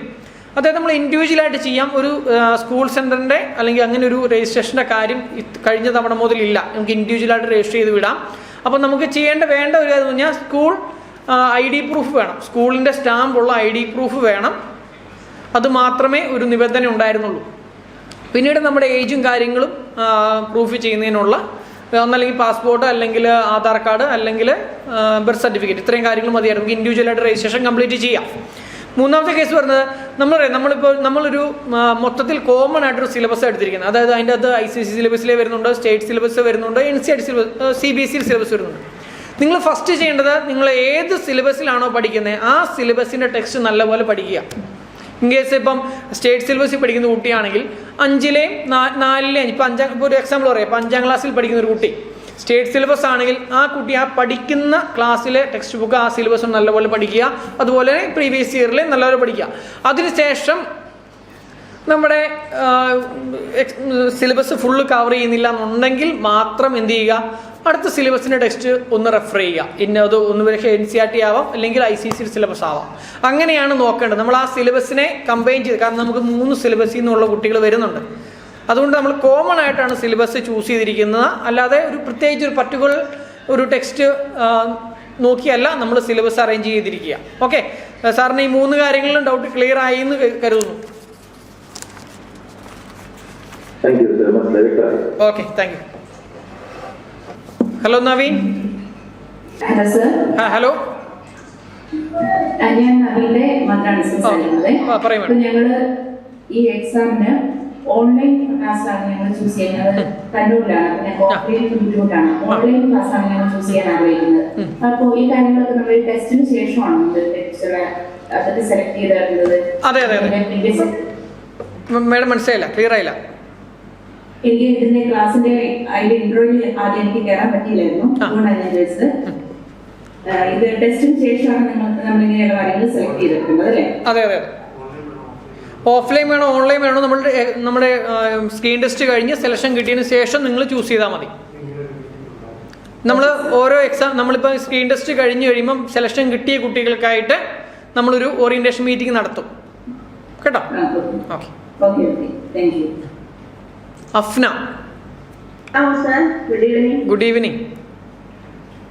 ഞാൻ അഫ്നയുടെ മദറാണ്. എനിക്കൊരു കാര്യം ചോദിക്കാത്തത്, മോളിപ്പോ സ്കൂൾ പ്ലസിലാണല്ലോ, അപ്പൊ ഈ ഇൻഡക്റ്റഡ് കോഴ്സിന് സെലക്ഷൻ കിട്ടിയില്ലെങ്കിൽ സ്കൂൾ പ്ലസ് ഉണ്ടോ? ഇനി തീർച്ചയായും 9ലാണ്. തീർച്ചയായും കണ്ടിന്യൂ ചെയ്യാം. അതെ, അത് ഓൺലൈൻ ആയിരിക്കും. അതെ, അത് ഓൺലൈൻ തന്നെയായിരിക്കും. ഓഫ്ലൈൻ ഉണ്ടാവില്ല? ഇല്ല, ഓഫ്ലൈൻ ഉണ്ടാവില്ല. പിന്നെ സാർ എനിക്കൊരു കാര്യം പറയാനുള്ള, കഴിഞ്ഞ ദിവസം മോൾക്ക് എന്തോ ക്ലാസ് കിട്ടുന്നില്ല. 2-3 ദിവസം 4 ദിവസം മാർച്ചിന്റെ ട്രയാങ്കിൾ ക്ലാസ് അവർക്ക് ഫോട്ടോ കിട്ടുന്നില്ല. അപ്പൊ എന്റെ ഫോണിൽ ട്രൈ ചെയ്തു, ഹസ്ബൻഡിന്റെ ഫോണിൽ ട്രൈ ചെയ്തു, എന്നിട്ടൊന്നും കിട്ടുന്നില്ല. അപ്പൊ ഞങ്ങൾ ക്ലാസ് ടീച്ചർ ബിന്ദു ടീച്ചറായിരുന്നു. ആ ടീച്ചർ നന്നായിട്ട് ചെയ്തു, കുറെ വിളിക്കുകയും ചോദിക്കുകയും പറയുകയൊക്കെ ചെയ്തു. അത് കഴിഞ്ഞിട്ട് പിന്നെ ഒരു സാറിന്റെ നമ്പർ വന്നത് നിൽക്കുന്നതാണോ? നിഖിൽ സാർ. ഞങ്ങൾ ആ സാറിനെ ഒരു 10 ടൈംസ് ഞങ്ങൾ വിളിച്ചിരുന്നു.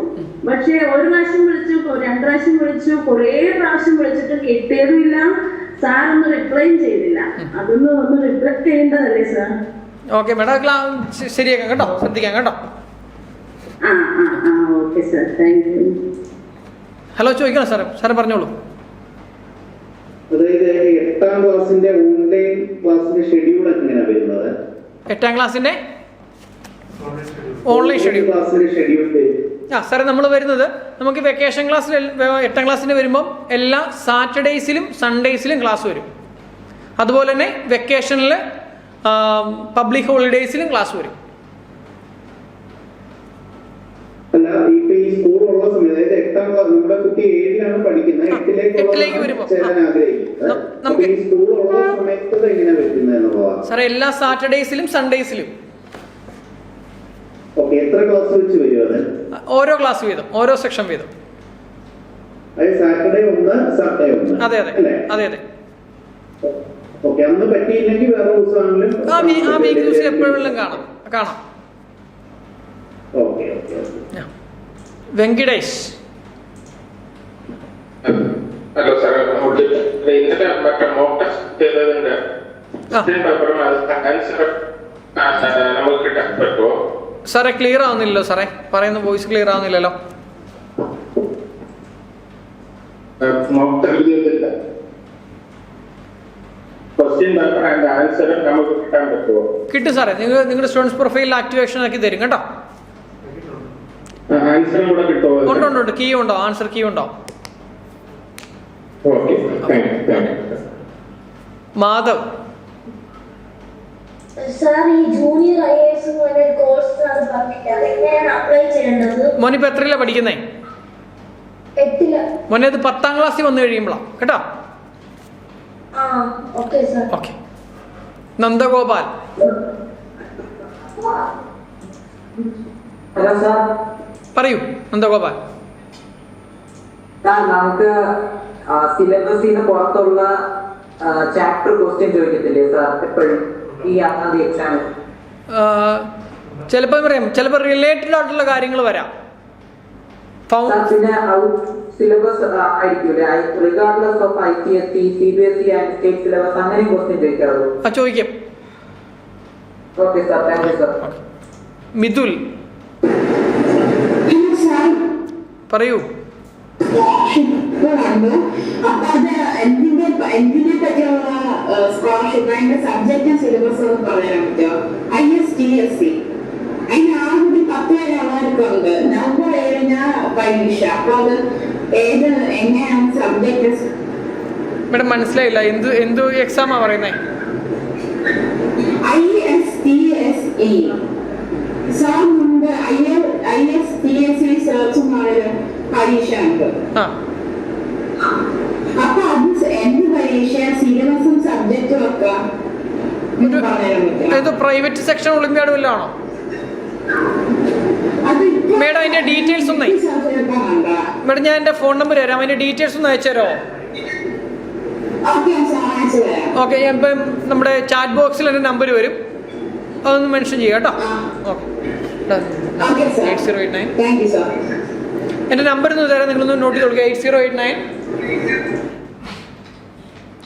471348. ജാസ്മിൻ. ഓക്കെ, പറയൂ ജാസ്മിൻ. സാർ, ട്രയാങ്കിൾസിന്റെ MCQs സൈറ്റിൽ ഇട്ടിട്ടുണ്ടെന്ന് പറഞ്ഞിരുന്നു, പക്ഷെ നോക്കിയിട്ട് കണ്ടില്ല. സ്കൂൾ പ്ലസ് ആണോ മോളെ? മോളെ സ്കൂൾ പ്ലസിലായിട്ട് കാര്യങ്ങൾ ക്ലാസ് ടീച്ചർ വഴി ഡിസ്കസ് ചെയ്യാം കേട്ടോ. അത് അപ്ലോഡ് ചെയ്യും കേട്ടോ. ടീച്ചറിനോട് പറഞ്ഞിരുന്നു. മോളെ അത് നമുക്ക് അവിടെ ഡിസ്കസ് ചെയ്യാം കേട്ടോ. ഇവിടെ സ്ക്രീൻ ടെസ്റ്റുമായിട്ട് അല്ലെങ്കിൽ ഫൗണ്ടേഷൻ പ്രോഗ്രാം റിലേറ്റഡ് എന്തെങ്കിലും കാര്യങ്ങളുണ്ട് ചോദിക്കുക കേട്ടോ.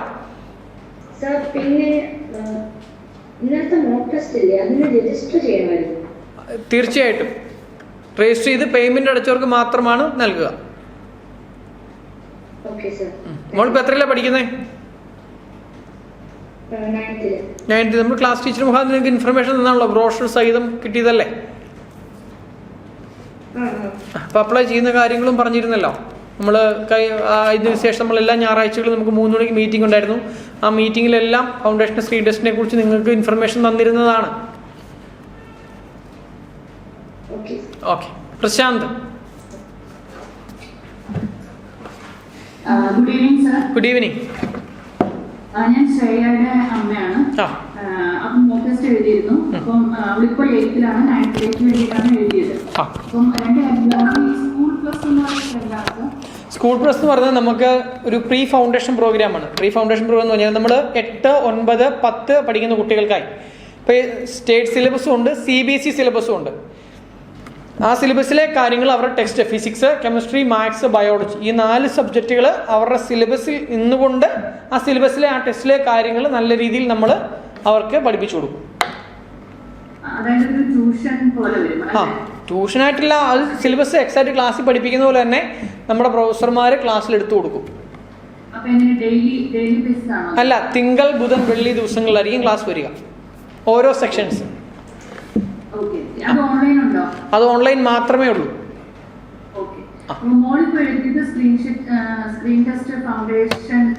അതിനു വേണ്ടിയാണ് അപ്ലൈ ചെയ്തിരിക്കുന്നത്. അതെ,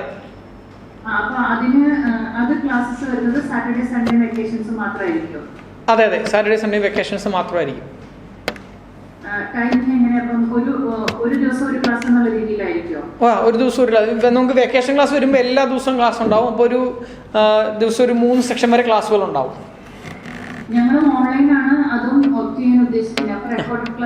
അവൈലബിൾ ആവും, തീർച്ചയായിട്ടും തീർച്ചയായിട്ടും.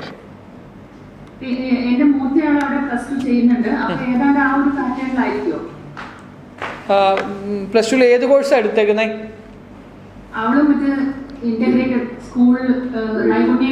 നൈപുണ്യയിലാണ്. ഓക്കെ, അപ്പോൾ അവരുടെ പാറ്റേൺ തന്നെയായിരിക്കും. തീർച്ചയായിട്ടും തീർച്ചയായിട്ടും. നമ്മൾ 9, 10 ക്ലാസ്സിൽ പഠിക്കുന്ന കുട്ടികൾക്കായിട്ട് 2 രീതിയിൽ എക്സാം നടത്തുക. അതായത് ബയോളജി ടോപ്പിക്കുകൾക്ക് നീറ്റ് ഓറിയൻറ്റഡ് ആയിട്ടും, ഫിസിക്സ്, കെമിസ്ട്രി, മാത്സ് അവരുടെ എക്സാമുകൾ നമ്മൾ ഏകദേശം ജെഇ പാറ്റേണിലുമായിരിക്കും.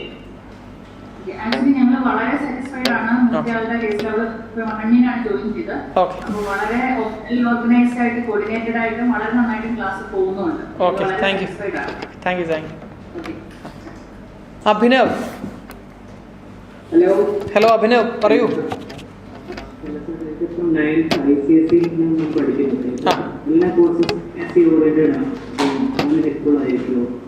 തീർച്ചയായിട്ടും.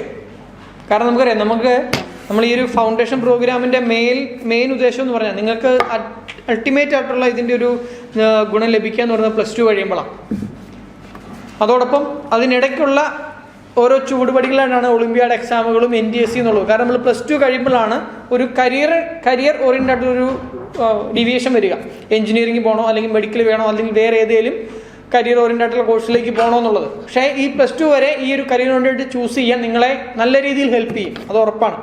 ഒരു കാരണവശാലും വേറൊരു കൺഫ്യൂഷൻ സ്വാഭാവികമായിട്ടും വരുന്നത്, നമ്മൾ 9ലും 10ലും പഠിക്കുമ്പോൾ തന്നെ +1 +2 ടോപ്പിക്കിൽ ഡീൽ ചെയ്താണ് പോവുക. ആ സമയം നിങ്ങൾ ബോർഡ് എക്സാമിന് മാർക്ക് കുറയാനുള്ള ചാൻസ് ഉണ്ടോ? ഇപ്പോൾ നമുക്ക് കഴിഞ്ഞ ഒരു കൊല്ലമായിട്ട് കണ്ടു, ബോർഡ് എക്സാമിന് 10ാം ക്ലാസ്സിൽ ബോർഡ് എക്സാമിന് എന്ത് പ്രസക്തിയാണുള്ളത് നമ്മൾ കണ്ടു, അല്ലേ? അപ്പം നമ്മൾ ശരിക്കും ശ്രദ്ധിക്കേണ്ടത്, നമ്മൾ +2 കഴിയുമ്പോൾ നമ്മൾ ആഗ്രഹിക്കുന്ന ഒരു കോഴ്സ് നമുക്ക് ചൂസ് ചെയ്യാൻ പറ്റണം. കാരണം അത് വളരെ വലിയൊരു കാര്യമാണ്. ഏറ്റവും കൂടുതൽ ആൾക്കാർ വിഷമിക്കുന്നതും ആ ഒരു സിറ്റുവേഷൻ വരുമ്പോഴാണ്. എന്നാൽ കുറച്ച് പേർക്ക് സന്തോഷിക്കുന്നതും ആ ഒരു സിറ്റുവേഷൻ വരുമ്പോഴാണ്. കാരണം ചിലർ ആഗ്രഹിക്കുന്ന കോഴ്സുകൾ കിട്ടുന്നുണ്ട്, അതിൻ്റെ ബാക്കിലേക്ക് വളരെ ഒരു ഹാർഡ് വർക്കിൻ്റെ ഒരു വലിയൊരു ഭാഗമുണ്ട് അവിടെ. അതുകൊണ്ടാണ് പറയുക, നമ്മൾ ഒരുപക്ഷെ ചിലർ പറയും കുട്ടികൾക്ക് ഓവർലോഡായി വരുന്നു, സ്കൂളിലേതും ഇതും കൂടി ഒരുമിച്ച് കൊണ്ടുപോകാൻ പറ്റുന്നില്ല. അങ്ങനെയൊക്കെ ഉള്ളുണ്ടെങ്കിൽ ദയവ് ചെയ്ത് ഈ കോഴ്സിലേക്ക് ജോയിൻ ചെയ്യാതിരിക്കുക കേട്ടോ. ഞാൻ കുട്ടിക്ക് പഠിക്കാനൊരു താല്പര്യം വേണം. ഇത് നല്ല രീതിയിലൊന്ന് ഷെഡ്യൂൾ ചെയ്ത് കാര്യങ്ങൾ മുന്നോട്ട് കൊണ്ടുപോവുകയാണെങ്കിൽ ഈസിയാണ്. ആഴ്ചയിൽ 2 സെക്ഷൻ അല്ലെങ്കിൽ 3 സെക്ഷൻ ക്ലാസ്സുകളാണ് വരിക.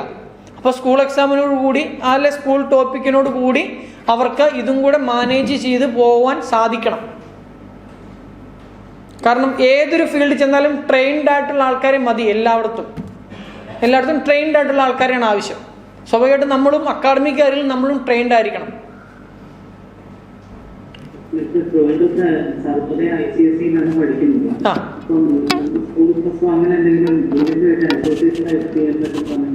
സാർ നമ്മൾ ICC സിലബസിനില്ല, അപ്പം നമ്മൾ NCERT ഓറിയൻറ്റഡ് ആയിട്ടാണ് എല്ലാ എക്സാമുകളും അല്ലെങ്കിൽ എല്ലാ കോമ്പറ്റീവ് എക്സാമുകളും വരിക.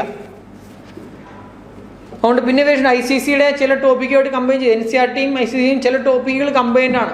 അപ്പോൾ നിങ്ങളൊരു പക്ഷേ CBSE ടോപ്പിക്കിൽ സ്കൂൾ പ്ലസ് ചൂസ് ചെയ്യുകയാണെങ്കിൽ നിങ്ങൾക്ക് നല്ല രീതിയിലുള്ള പ്രയോജനം വരും.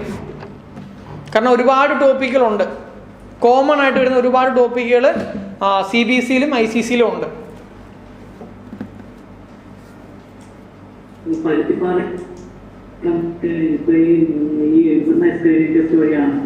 അതെ അതെ അതെ. പറ്റിപ്പറ ഫൗണ്ടേഷൻ പ്രോഗ്രാമിലേക്ക് നമുക്ക് ഈ സ്ക്രീൻ ടെസ്റ്റ് വഴി മാത്രമേ അഡ്മിഷൻ ഉള്ളൂ.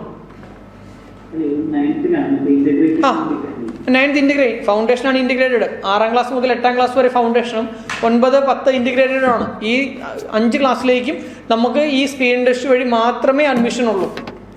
നമ്മൾ ഏകദേശം ഒരു വർഷം 3 സ്ക്രീൻ ടെസ്റ്റുകൾ വരെ നടത്താറുണ്ട്. നമ്മൾ കഴിഞ്ഞ കൊല്ലം നവംബറിൽ നടത്തും, ഡിസംബർ ലാസ്റ്റ് അല്ലെങ്കിൽ ജനുവരി ഫസ്റ്റ് വീക്കോട് നടത്തും. പിന്നീട് നമുക്ക് ഫെബ്രുവരി മാസം അവസാനം അല്ലെങ്കിൽ മാർച്ച് മാസം ആദ്യത്തോടുകൂടി 3ാമത്തെ എക്സാമും ഉണ്ടാവും. മിത്ര സാർ രജിസ്റ്റർ ചെയ്തു, പേയ്മെന്റും ചെയ്തു, പക്ഷേ സൈറ്റില് നോക്കുമ്പോൾ സിലബസ് കാണാൻ പറ്റുന്നില്ല. നമ്മളെ ബ്രോഷർ എടുക്കുക, നമ്മുടെ സ്ക്രീൻ ടെസ്റ്റിനോടെ ബ്രോഷറിനകത്ത് ലാസ്റ്റ് പേജ് സിലബസ് ആണ് കേട്ടോ. കോഴ്സ് ബ്രോഷർ എന്നുണ്ട്, കോഴ്സ് ബ്രോഷറിന്റെ ലാസ്റ്റ് പേജ് സിലബസ് ആണ് കേട്ടോ. Chandini, good evening. ചാന്ദിനി ഇപ്പൊ 8th സ്റ്റാൻഡേർഡ് ആണ്. നമ്മൾ 9th സ്റ്റാൻഡേർഡ് വേണ്ടിയാണ് നമ്മൾ രജിസ്റ്റർ ചെയ്തിരുന്നു. ഇന്നലെ മോക്ക് ടെസ്റ്റ് എഴുതിയിരുന്നു. ഇപ്പൊ നമുക്ക് ജസ്റ്റ് ഇപ്പൊ നെക്സ്റ്റ് ടെസ്റ്റ് മോക്ക് ടെസ്റ്റ് കാണുമോ? തീർച്ചയായിട്ടും നമുക്ക് ഇനി 3 മോക്ക് ടെസ്റ്റുകളും കൂടെ ഉണ്ടാവും, ഇന്നലത്തെ കൂട്ടാതെ. ആ 3 ടെസ്റ്റുകളും നിങ്ങൾക്ക് എഴുതാം കേട്ടോ.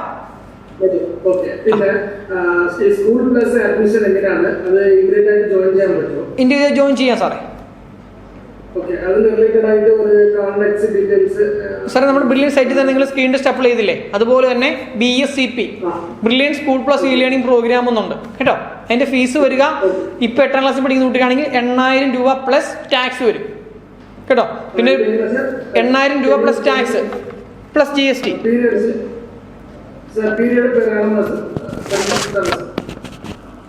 സാർ എങ്ങനെയാ?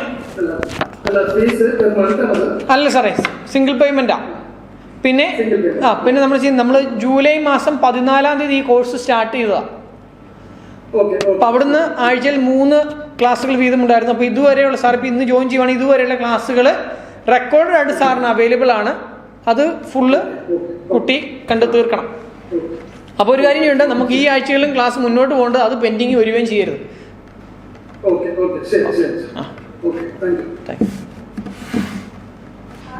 ഹലോ, നമ്മളെ കേൾക്കുന്നില്ല, ചോർക്ക് സംസാരിക്കാവോ?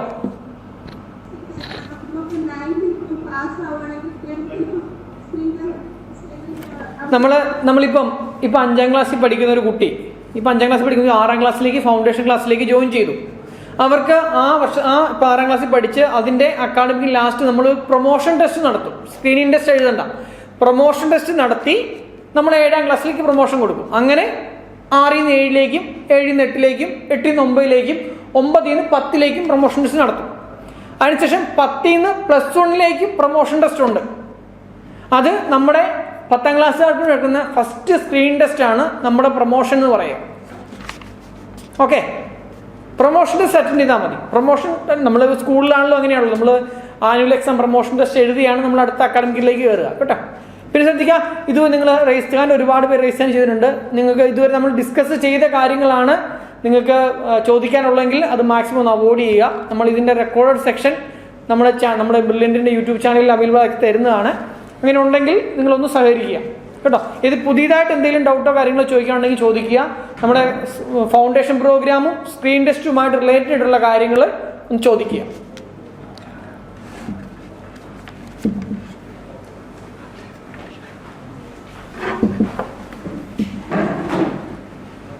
മനസ്സ് പറഞ്ഞു. മനസ്സ് പറഞ്ഞോളൂ. അതിൻ്റെ ഒരു ഡിസ്കഷൻ ഇല്ല, നമ്മൾ തന്നെ പ്രിപ്പയർ ചെയ്യണം. നമ്മളെല്ലാം പറഞ്ഞു തരുമ്പോൾ നമ്മൾ പ്രിപ്പയർഡ് ആവുകയല്ല, നമ്മൾ തന്നെ വർക്ക് ചെയ്താലേ നമ്മൾ ഡെവലപ്ഡ് ആവുള്ളൂ കേട്ടോ.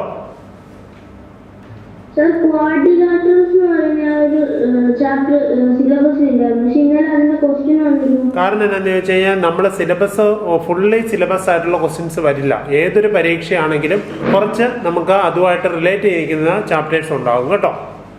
പരമാവധി NCERT നോക്കുക കേട്ടോ. ഓക്കെ. നക്ഷത്ര.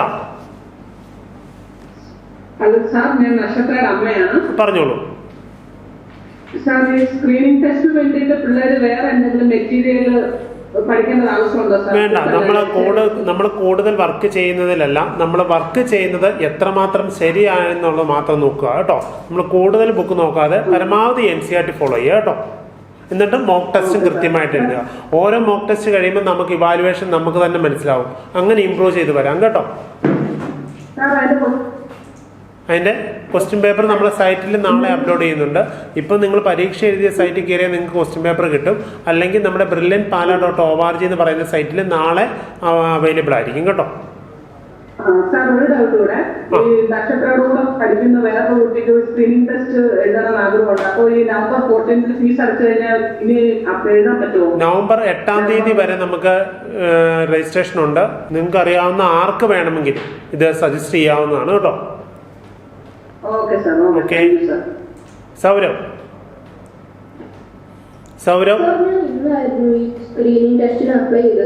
അപ്പം നമുക്ക് അടുത്ത നെക്സ്റ്റ് സാറ്റർഡേ മോക്ക് ടെസ്റ്റ് ഉണ്ട്. സിലബസ് നോക്കി ഒന്ന് പ്രിപ്പയർഡ് ആയി മോക്ക് ടെസ്റ്റ് അപ്പിയർ ചെയ്യുക കേട്ടോ. അതെല്ലാം ടീച്ചേഴ്സ് വഴി നിങ്ങൾക്ക് ഫോർവേഡ് ചെയ്യും. പിന്നെ മെയിൽ റെഗുലർ ആയിട്ട് ചെക്ക് ചെയ്യുക കേട്ടോ. ഓക്കെ. റോഹൻ. ഹലോ. പറഞ്ഞോളൂ. സാർ, ഈ സ്കൂൾ പ്ലസ് 2 പറഞ്ഞ പ്രോഗ്രാം 8th സ്റ്റാൻഡേർഡ് മുതലേ ഉള്ളൂ? നമുക്ക് സ്കൂൾ പ്ലസ് എന്ന് പറയുന്ന പ്രോഗ്രാം 8ാം ക്ലാസ് തൊട്ട് 8, 9, 10 അത് സ്റ്റേറ്റുകാർക്ക് സെപ്പറേറ്റ് ക്ലാസ് ഉണ്ട്. CBSEക്കും ISCക്കും കൂടെ NCERT ഫോളോ ചെയ്തുള്ള ക്ലാസ്സും ഉണ്ട് കേട്ടോ. 8 തൊട്ടേ ഉള്ളൂ. ഓക്കെ. എത്രാം ക്ലാസ്സാ? ICCക്കാർക്ക് NCERT ഫോളോ ചെയ്തായിരിക്കും പോകുന്നത്. അപ്പൊ NCERT ഫോളോ ചെയ്യുമ്പോൾ ഫിസിക്സ് ഒരു 30% NCERTയും ICCയുടെ ബുക്കും സെയിം ആയിരിക്കും. കെമിസ്ട്രി 40% ഈക്വൽ ആയിരിക്കും. ദെൻ ബയോളജി 50% ആകുമ്പോൾ മാത്സ് 90% ഈക്വൽ ആയിരിക്കും.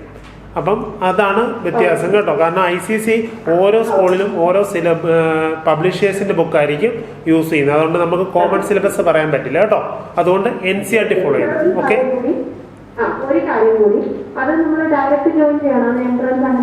ഇല്ല, അതിന് നമ്മൾ സ്കൂൾ സിലബസ് പഠിപ്പിക്കുന്നതുകൊണ്ട് ഡയറക്റ്റ് ജോയിൻ ചെയ്യാം കേട്ടോ. ഓക്കെ. റോയ്സ്. പറഞ്ഞു സാറേ, കേൾക്കാം. എന്റെ മകൻ ഈ കഴിഞ്ഞ ദിവസത്തെ എൻട്രൻസ് ടെസ്റ്റിന് ടെസ്റ്റിന് അപ്ലൈ ചെയ്തു. പക്ഷെ നിർഭാഗ്യ ദിവസം എനിക്ക് കോവിഡ് വന്നു. ആ തിരക്ക് കാരണം അറ്റൻഡ് ചെയ്യാൻ പറ്റില്ല. അപ്പൊ അടുത്ത ആഴ്ച സാർ പറയുന്നത് കേട്ടു. ആർക്കൊന്നും കൂടെ അറ്റൻഡ് ചെയ്യാൻ പറ്റുമായിരിക്കും?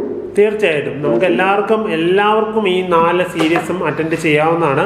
ഇനി ഇന്നലത്തെ പരീക്ഷ എഴുതാത്തവർക്ക് വേണ്ടി ഞങ്ങളെ സൈറ്റിലെ ക്വസ്റ്റ്യൻ പേപ്പർ അവൈലബിൾ ആക്കുന്നുണ്ട്. സ്വയം ഒന്ന് ഇവാലുവേറ്റ് ചെയ്യുക കേട്ടോ. തീർച്ചയായിട്ടും കേട്ടോ. ലിങ്ക് കാര്യങ്ങളെല്ലാം മെയിൽ ചെക്ക് ചെയ്യുക കേട്ടോ.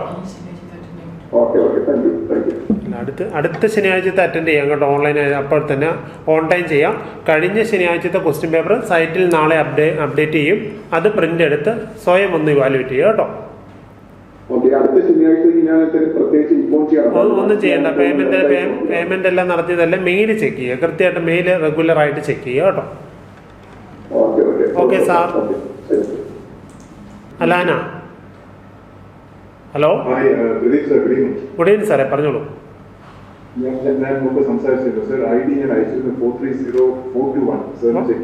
വാട്സപ്പിൽ ഇട്ടിരുന്നല്ലേ? ഓക്കെ. അത് ഞാൻ ചെക്ക് ചെയ്തില്ല. ഞാൻ നോക്കിയിട്ടുണ്ട് കേട്ടോ. ഞാൻ ചെക്ക് ചെയ്തിട്ട് റിപ്ലൈ തരാം കേട്ടോ. ഓക്കെ. സായ. ഞാൻ സായയുടെ ബ്രദറാണ് സംസാരിക്കുന്നത്. പറഞ്ഞോളൂ. സിലബസിൽ ഇല്ലാത്ത കുറെ പാഠങ്ങളെന്ന് ചോദ്യം വന്നൊക്കെ പറഞ്ഞ ആളാകെ ഡിപ്രസ്ഡ് ആയി നിൽക്കാണ്. പറഞ്ഞുതരാം. നമ്മളൊരു സിലബസ് കൊടുത്തു കഴിയുമ്പോൾ അതിൽ ഉൾക്കൊള്ളുന്നതായിരിക്കും ഒരു 90%. 10% കുറച്ച് അഡ്വാൻസ് ആയിരിക്കും. അതനുസരിച്ചായിരിക്കും ഓരോരുത്തരുടെ റാങ്കിങ്ങുകളും കാര്യങ്ങളും ഒക്കെ വരിക. അതായത് അല്ല, അങ്ങനെ അത് ശരിയായിരിക്കും. പക്ഷെ അതിലൊന്നും ഡെസ്പ് ആവാതെ മുന്നോട്ട് തന്നെ പോവുക. നല്ല വിജയം ഉണ്ടാകും എന്ന് തന്നെ പറയുക കേട്ടോ. ഇപ്പം നമുക്ക് ഒരു പ്രാക്ടീസ്, കാരണം ഇപ്പം നമുക്ക് മോക്ക് ടെസ്റ്റിന് ഫുൾ മാർക്ക് മേടിച്ചു കഴിഞ്ഞാൽ ആ കുട്ടി പിന്നീട് ഒറിജിനൽ എക്സാം വരെ ഒന്നും നോക്കാതെ നിൽക്കും. നേരെ തിരിച്ച് മോക്ക് ടെസ്റ്റിൽ ഒരു 90% അല്ലെങ്കിൽ ഒരു 95% അല്ലെങ്കിൽ 85% ആയിക്കോട്ടെ, ആ കുട്ടി 15% വേണ്ടി നന്നായിട്ട് വർക്ക് ചെയ്ത് നല്ല സ്കോളർഷിപ്പിലേക്ക് വരും. അതിനുവേണ്ടിയാണ് നമ്മൾ അങ്ങനെ ചെയ്യുന്നത് കേട്ടോ. അടുത്ത എക്സാം സാറ്റർഡേ നെക്സ്റ്റ് സാറ്റർഡേ, എല്ലാ സാറ്റർഡേസിലും കേട്ടോ. Okay, thank U. Hello Ashwanth. Yes, പറഞ്ഞോളൂ.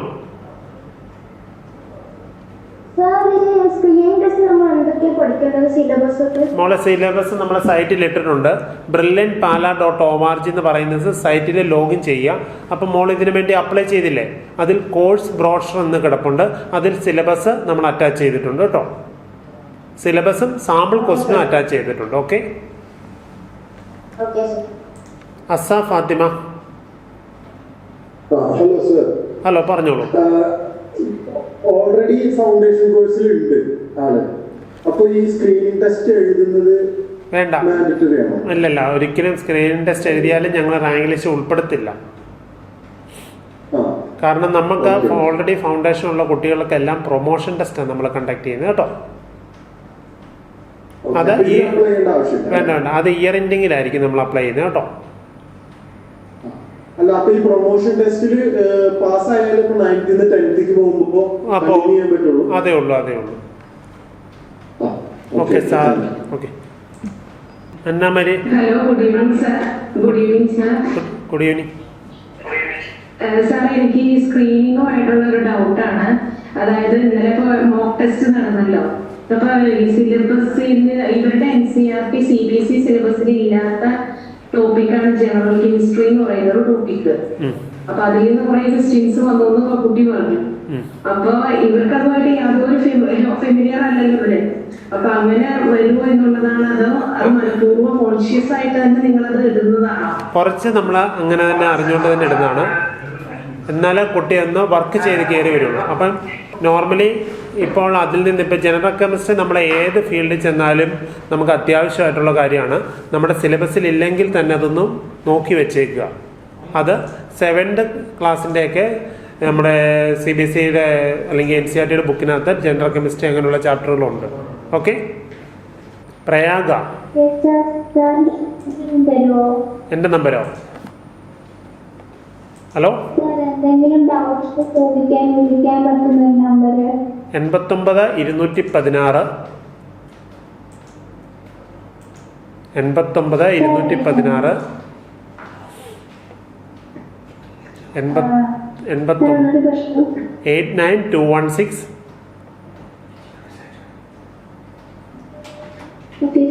25507 25507 25507. പേര് പ്രദീപ്. ചാറ്റ് ബോക്സിൽ ഇട്ടിട്ടുണ്ട് കേട്ടോ. Okay, bye. Okay, thank you. പറഞ്ഞോളൂ മാഡം. ഇപ്പൊ നോട്ട് എഴുതിയിട്ടുണ്ട്. അപ്പൊ ഈ 2-3 മോക്ക് ടെസ്റ്റുകൾ കണ്ടക്ട് ചെയ്തിട്ട് പറഞ്ഞല്ലോ, അതും അങ്ങനെ എഴുതിക്കൂടെ? എല്ലാം എഴുതാം, ഒരു കുഴപ്പമില്ല കേട്ടോ. പിന്നെ ഒരു ക്വസ്റ്റ്യൻ കൂടെ. ഞങ്ങൾ കാലിക്കറ്റിലാണ് ഉദ്ദേശിച്ചിരിക്കുന്നത്. അപ്പം ചേച്ചിയുടെ മോളിപ്പം ഞാൻ CA പഠിക്കുന്ന കുട്ടിയാണ്. അപ്പോൾ അതുപോലെ ഒരു സ്കൂളിനെ ബേസ് ചെയ്തിട്ട് കാലിക്കറ്റില് നമുക്കൊരു സെന്റർ ഉണ്ടാവും. അപ്പോൾ അങ്ങനെ ചെയ്യാൻ പറ്റുമോ? ഇല്ല, സ്കൂളിനെ ബേസ് ചെയ്ത് നമ്മൾ ഫൗണ്ടേഷന് വേണ്ടി കാലിക്കറ്റ് സെൻറ്റർ എടുക്കുന്നില്ല. പക്ഷേ നമ്മൾ കോഴിക്കോട് ദേവഗിരി നമുക്ക് ഫൗണ്ടേഷൻ ഓഫ്ലൈൻ സെൻറ്റർ ഉണ്ടാകും. സ്കൂൾ ബേസ്ഡ് അല്ല കേട്ടോ. അത് അതുപോലെ അങ്ങനെ ഇപ്പൊ അവൻ 9th-ലാണ്. അടുത്ത വർഷം 10th കഴിയുമ്പോൾ ടെൻത്ത് കഴിഞ്ഞ് പ്ലസ് വണ്ണിലേക്ക് വരുമ്പോൾ ദേവഗിരിയുമായിട്ട് ടൈപ്പ് ആയിട്ടുണ്ട് കേട്ടോ.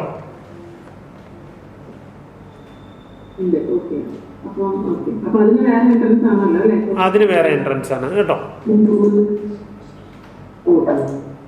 Okay fine. നന്ദന എനിക്കൊരു സംശയമുണ്ട്. ചോദിച്ചോളൂ.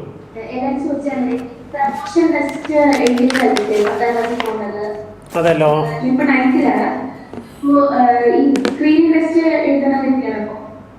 ഇപ്പോൾ ഫൗണ്ടേഷൻ കോഴ്സിൽ പഠിക്കുന്ന കുട്ടിയാണോ അല്ലയോ?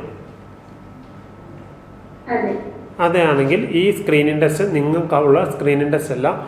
ഈ ഫൗണ്ടേഷൻ കോഴ്സിൽ പഠിക്കാത്ത കുട്ടികളെ, പുറത്തു നിന്നുള്ള കുട്ടികളെ നമ്മുടെ ഈ കോഴ്സിലേക്ക് വരുന്നതിന് വേണ്ടിയുള്ള സ്ക്രീനിങ് ടെസ്റ്റാണ്.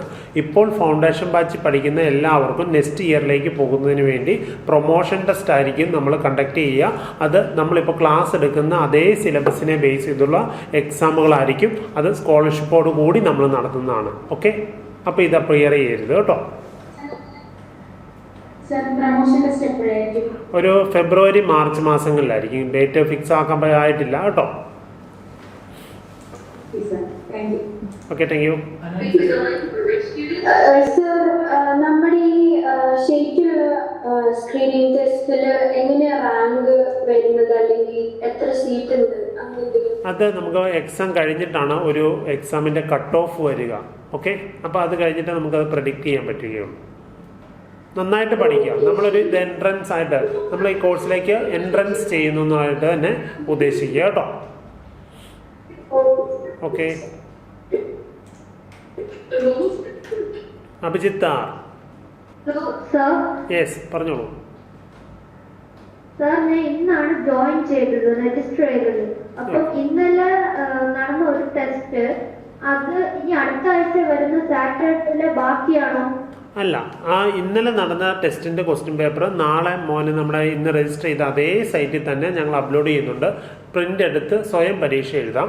അടുത്ത ടെസ്റ്റ് വേറെ ക്വസ്റ്റ്യൻ പേപ്പറാണ്.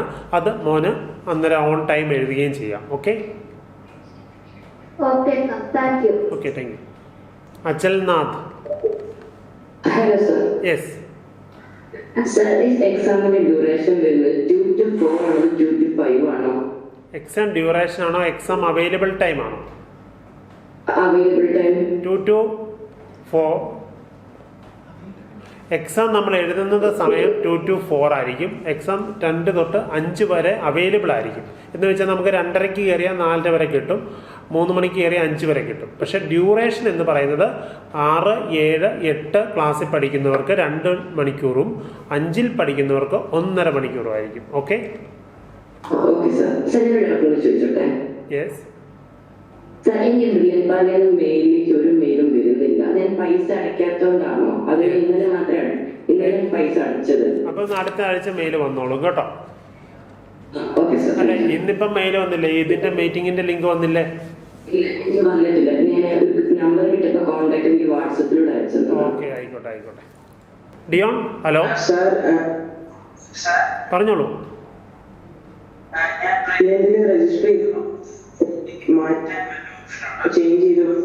എങ്ങനെ? കേട്ടില്ല.